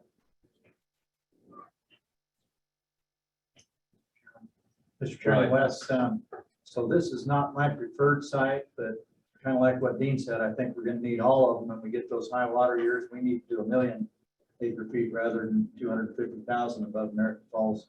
I think we continue to, do the design work on this one, but meanwhile, we've got to find, you said we've got maybe 200 down in that Idaho Falls to Blackfoot Reach. I think we can find a lot more than that, but we're gonna have to keep looking, and I think we fast track those projects as they become available with, while we've got the ARPA money and projects similar to what Daryl has. Daryl's still there? Yeah, hiding back there. So anyway, that's what I would recommend. I think, we've got to find more sites, and they might be a lot of smaller ones, but we've got to really focus on that Blackfoot area reach gains, because that's where we're really having the injury and having trouble beating the needs of the irrigators. But that doesn't mean we don't want to do, these longer term sites too. And this one has there's existing canals, the pipeline projects, frankly, I don't know if they're ever going to be affordable. So let's find every canal site we can. Mr. Chairman, one thing I want to build upon what Board Member Olmstead's saying, and want to kind of put the plug out in a public forum, is if people know of sites or they think they have good options, please let me know. And we are more than happy to talk and visit with people and get them developed as sites. We want to develop as much as we can while the funding's available. Any other Yeah, questions? Mr. Chairman, one other thing, the $5 million is just for design work, right? It's it is to get us started. The rough estimates I have, I think this is a generous amount for the design and to start the work with getting the permitting done on this site. Part of it is there's all those unsurprised things. And what's predictable is that this site's going to cost more. And so whatever we don't spend here would actually go into the construction. That was really a prelude to my real question, and that is, are we going to do any more evaluation to figure out, because you said your gut tells you that the water goes a completely different direction than what we've got on this map. Are you going to do any more evaluation for that, or is that just going to go ahead, assuming that the model is correct? As far as timing, though, to answer your question, as far as timing with this is the permitting work. If we're lucky, we can get it done in a year. The design work's probably going to take a year also, especially given how busy engineering firms are right now. During that time, we're going to continue with our analysis of this site. So there will be more information coming along those lines to help ferret that out. So that work will continue. And is that, Mr. Chairman, is that funded out of this $5 million, or is that? No, that's part of the recharge program funding of the secondary fund. Okay, just a couple of points I think we need to clarify. I don't think that map up there is really that far off. That arrow, the long arrow that goes southwesterly, I think a significant amount of recharge in that area takes that course. And I don't sit here and nitpick over how much goes back to the Henry's Fork or down to the High Seas Shelley Reach, and it's going to go someplace. I agree with Mr. Stevenson that when water's available, we need to find every little pocket we can to fill up with water. And hopefully the time will come when we have so much capacity that we're sitting around this table arguing about where to allocate the available water supply. But right now, that's not a problem. The other thing, Wes, I think before this board's asked to commit $5 million to this project, you ought to at least give them the back of the envelope math of what you think the total project cost is going to be, so that they're aware of that. $24 million. Okay. All right. Any further questions or comments? Okay. So the last part is the resolution, looking very similar like the other one. And I would have the board members look at board members Barker's earlier comments to see if those also apply here. I suspect that they do.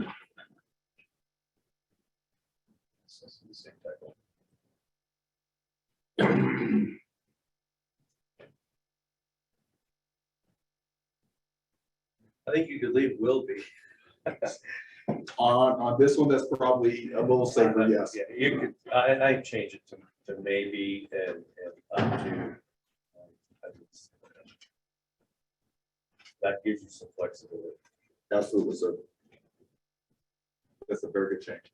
Okay, all right. We have a resolution before us, just a little disclosure on my part. I'm going to abstain on this. I have multiple conflicts. So with that, would someone like to offer a motion with regard to this resolution? Mr. Chairman, I move that we approve this resolution as the amended. Okay, is there a second? Been moved and seconded. Any discussion? Call the roll, please. Mr. Barker. Aye. Ms. Cole-Hansen. Aye. Ms. Olmstead.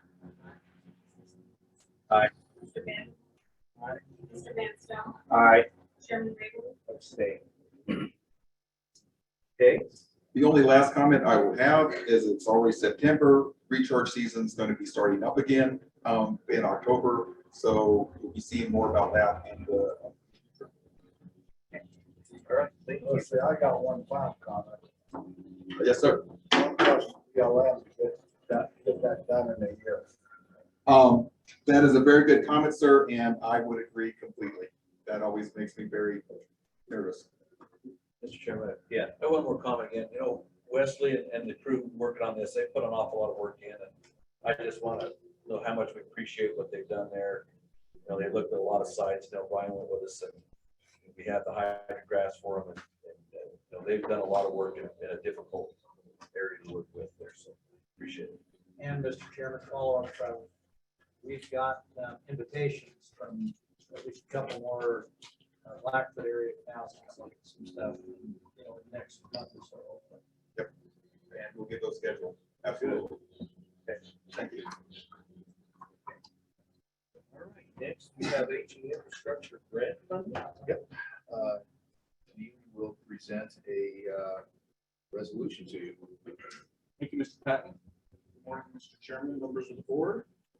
And yes, at the end of my brief update, you'll be asked to consider the attached resolution authorizing funding for the aging infrastructure grant.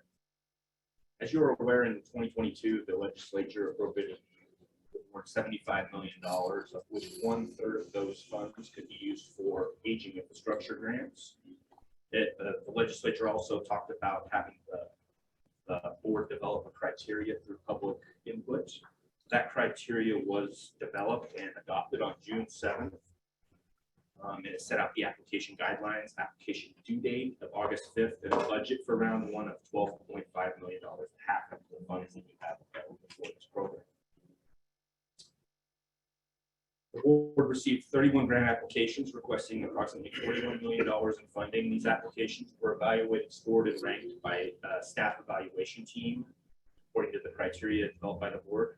Last week, the Finance Committee met and discussed the rankings and recommended that the board approve grant awards as specified in the attached resolution that includes a grant application ranking spreadsheet. And if we could pull that up now.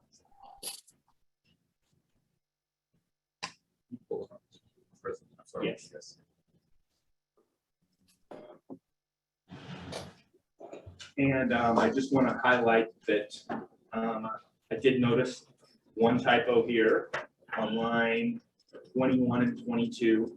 In updating a previous resolution to make it fit the aging infrastructure, I left a reference to flood management grants. That should say aging infrastructure grants. So I apologize for that typo. But otherwise, it references House Bill 769, talks about the criteria, talks about when the criteria was developed, how many applications, and the ranking, and then the Finance Committee's recommendations. And you do have that attached application ranking spreadsheet in your materials. Would it be helpful to put that on the screen, or are you ready to discuss the resolution? I think we've all seen it. You want someone? Okay, I think we're ready to discuss the resolution. Mr. Chairman, go ahead and move, we move this resolution with the no changes by any number. Okay. It's been moved and seconded. Any discussion? Okay, Mr. Chairman, I'm sorry, we might have at least one public person here that's on one of these grants that didn't get to talk to us yesterday. If we have somebody that's been awarded a grant that was not able to be here yesterday and would like to comment, that would be the appropriate time for that. I think he was actually here yesterday, but we overlooked him or. Okay. Well, if so, we apologize. No problem. Okay. Mr. Chairman, members of the board, I'm Harley Hinton with the Northside Pump Company. I just wanted to tell you that this is a great opportunity for us. We've been working on this project, trying to put it together for a long time. This is going to be a key part of being able to implement this. I just want to stand for any questions on our part of it. Any questions? I think you're in a really good spot right now. We've got a motion here. No, it's fine. Thank you for being here. Okay, if there's no further discussion, we'll have a roll call vote. Mr. Barker, Vote aye and abstain on several of the awards, including the Boise Project, Falls, Napa Meridian, Northside, and Water District 63. I'm sorry, what was after Napa? Water, north, did I say? Yeah, Northside pumping and Water District 63.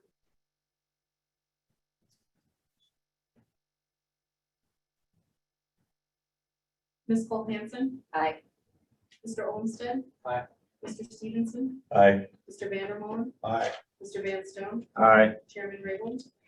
I'm voting aye, with the exception of the Southeast Idaho, Fremont, Madison.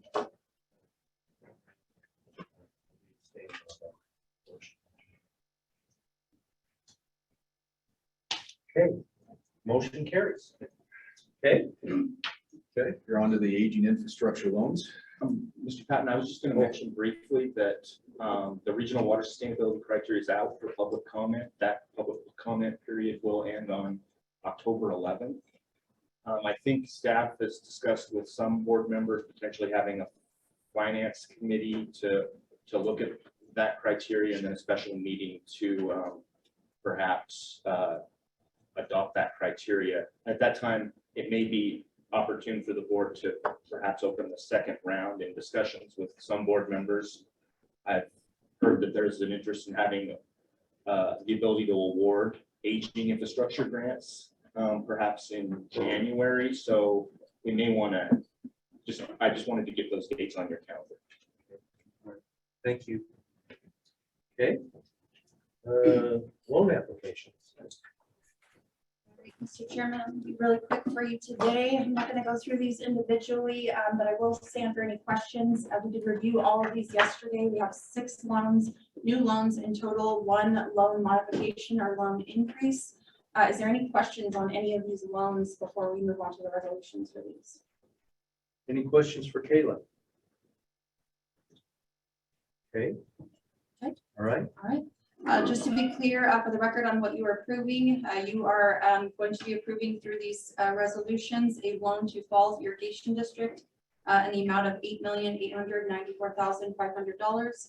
A loan to Enterprise Canal Company in the amount of $3,588,856. A loan to Barber Pool Hydro in the amount of $670. A loan to Bannock Feeder Canal Company, the amount of $335,110. A loan to Southeast Idaho Canal Company in the amount of $58,074. A new loan to Chester Canal and Irrigation Company in the amount of $34,895. And the last one is a loan increase to Cloverdale Ridge Water Corporation. Original loan was $56,615. The loan increase that you will be approving is $36,000 for a new loan request of $92,615. Mr. Chairman, if there's no other questions on those. Mr. Chairman, what is the total of those loans? The total of all of those loans that you're approving and new requests today is $13,798,000 at the bottom. And then you still have 2 loans that were approved previously. Those loans have not been dispersed yet, so they're still sitting in your accounts. So the total amount in aging infrastructure loans is 18 million, just over 18 million. Brian? Mr. Chairman, Kayla, so we're operating on the July Fed interest rate now, That's correct. and that will change again in November possibly, Oh, we're changing on October 1. on October 1. So, so this program doesn't have the same deadline as our grant program. You can apply for the loan at any time. That is correct. So is there a chance for people to get locked in at this rate before the next Fed change, or is that, we won't be able to get any? Mr. Chairman, Mr. Olmstead, so as long as the application is received by 11:59 on September 30th, then yes, they will get this interest rate. It's based on the date the application is received. So as long as those applications are submitted before that time, then yes, they get those interest rates. I think just to clarify, we would need a complete application. That is correct, yes. And Mr. Chairman, I have redone our application quite extensively to be very clear about what is a completed application. And it does state very clearly in that application where they sign that the interest rate is based on a completed application, and we must have all those documents before it is considered completed. Okay. All right. Any questions for Kayla on the loans? Okay. The chairman would propose that we bundle the resolutions together and deal with those all in one motion, if that's agreeable with the committee. Pete? Yep. Okay, I have a motion, I have a second. Any further discussion? We'll have a roll call vote. You're doing just fine. Mr. Barker. Aye. Ms. Cole-Hansen. Aye. Mr. Olmstead. Aye. Mr. Stevenson. Aye. Mr. Vandermolen. Aye. Mr. Van Stone. Aye. Chairman Raybould. I'm voting aye I will abstain on the Southeast Idaho Canal Company vote. Okay, motion carries. Okay, thank you very much, Kayla. You've done an awful lot of work the last little while. Appreciate it. Thank you. She has done a lot of work, and I appreciate everything she's doing. Work director's report, Mr. Chairman. Okay, Mr. Director, we welcome you here. Glad you're here. Glad you're upright. I'll second that motion. Well, Mr. Chairman, sometimes it feels like I'm not. But anyway, thanks for a chance to visit with the board. Thanks for the opportunity to attend. I want to first say, and I've said this before, as I attend meetings and I listen to the various matters that the board is considering at its meetings, I am often incredulous at the amount of good work that the board is accomplishing and that you're pursuing. And I just want to generally state that I listened to them today, a couple of discussions about recharge projects that I really didn't know were on the horizon. And anyway, it was great information to have and be presented. I also want to highlight the Mountain Home water project, and largely because I've been involved in it for so long, seems like decades now. But you know, I really appreciate the efforts of staff and Mike Morrison, Randy Broche before him, and their dogged efforts to work through this, and the tenacity that they've exhibited and the board has exhibited in trying to find a way forward. And Mike sometimes catches me in the hall and I'll ask him about Mike Mountain Home, and Mike will start to express his frustrations, but you didn't hear much of that today.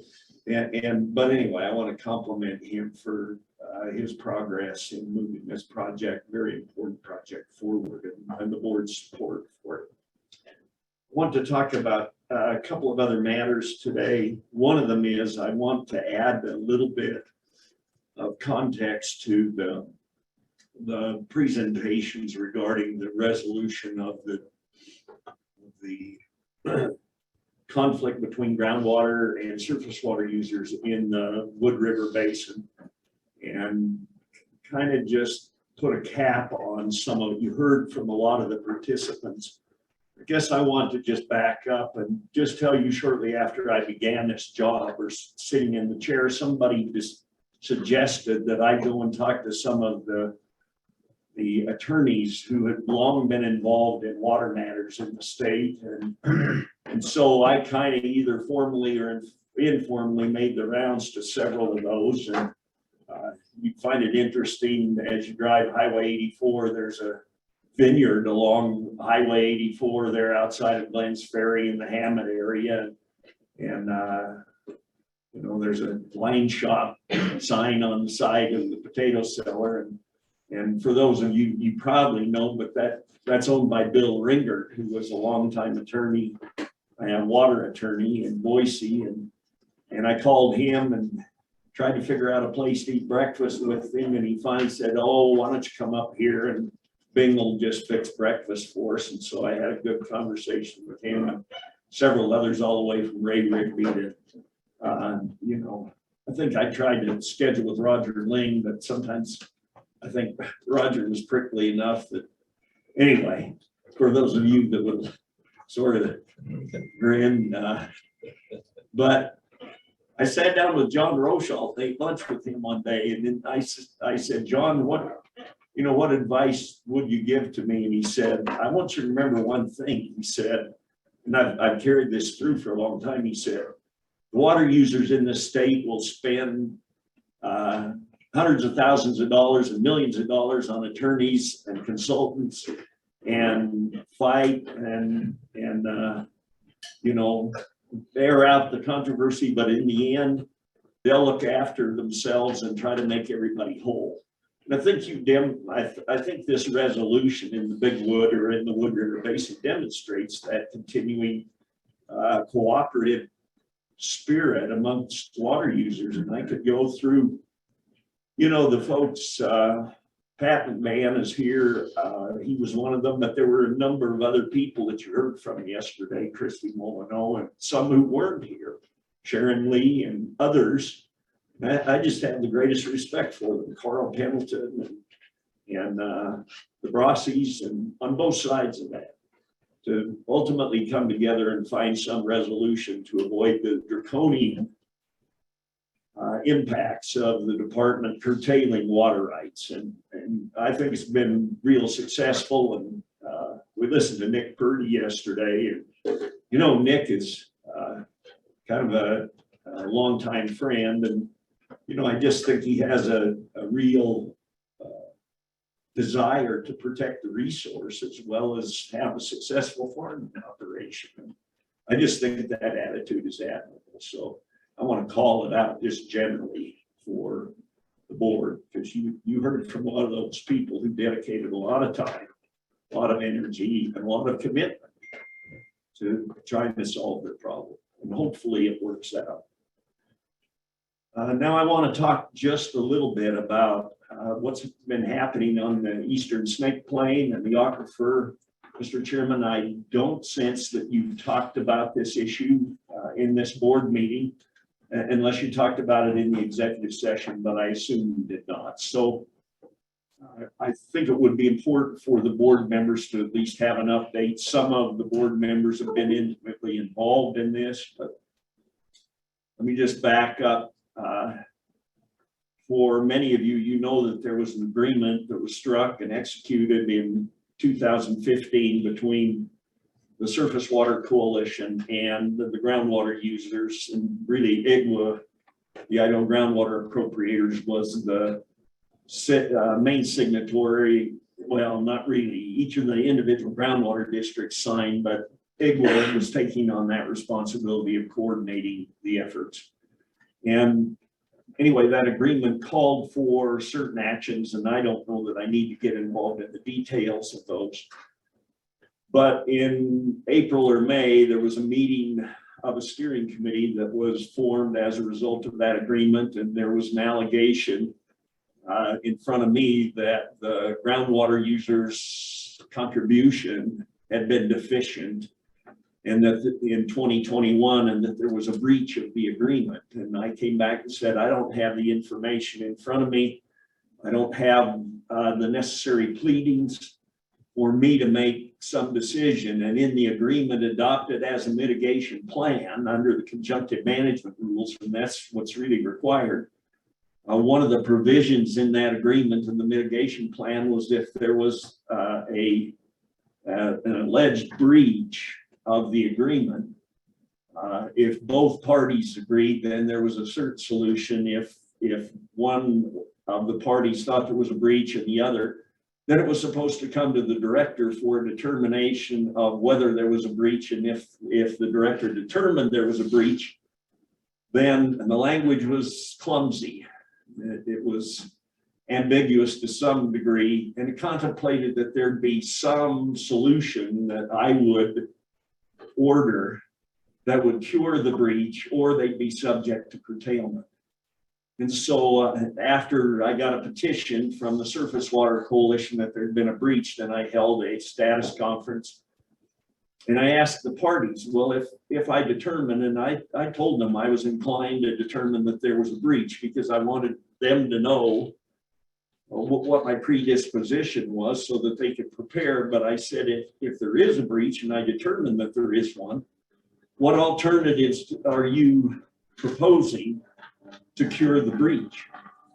And really didn't get much of a good response. And so anyway, I think through Matt Weaver, my deputy, and through Scott Bedke and some others, the message kind of went out there. I don't think it was a secret that I was ready to issue an order, and that order would require curtailment. And the reason that it wasn't a secret is because I wanted people to know. I mean, we sat in the governor's office and talked through this, and you know, the feeling was, well, we don't want to surprise people, so let's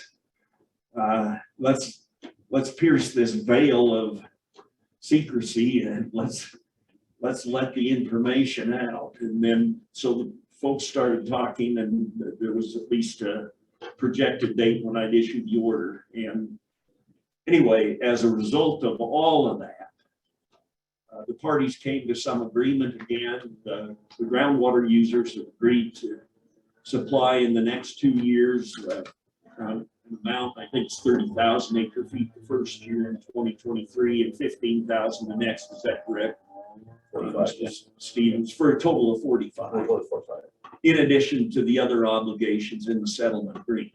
And then there's a commitment on their part to start talking about some amendment to the settlement agreement that will satisfy both parties. So I don't know where that's headed. I will tell you the other activity that the department's involved in right now is I have asked staff to start looking at what we call a methodology order that determines obligations. It actually predicts a demand shortfall in April based on hydrologic information that we have. And of course, it's just a prediction. We can have a lot of change in weather conditions and in crop growing conditions, and changes in the demand of water for the growing of crops, depending on many factors. So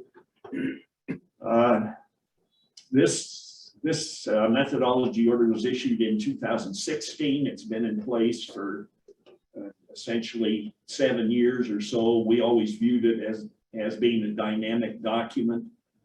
And anyway, I've asked staff to start a technical review of that document, anticipating that there may be some required amendments to the methodology order.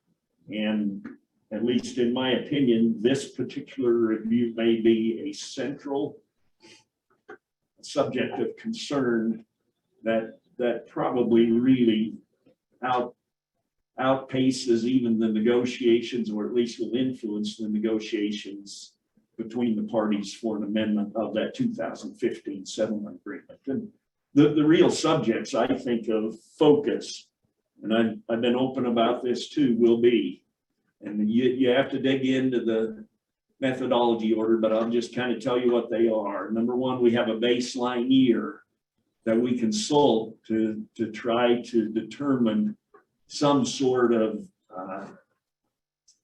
historical crop requirement. And I'm probably not even saying that right, but we've changed that at least once in methodology processing.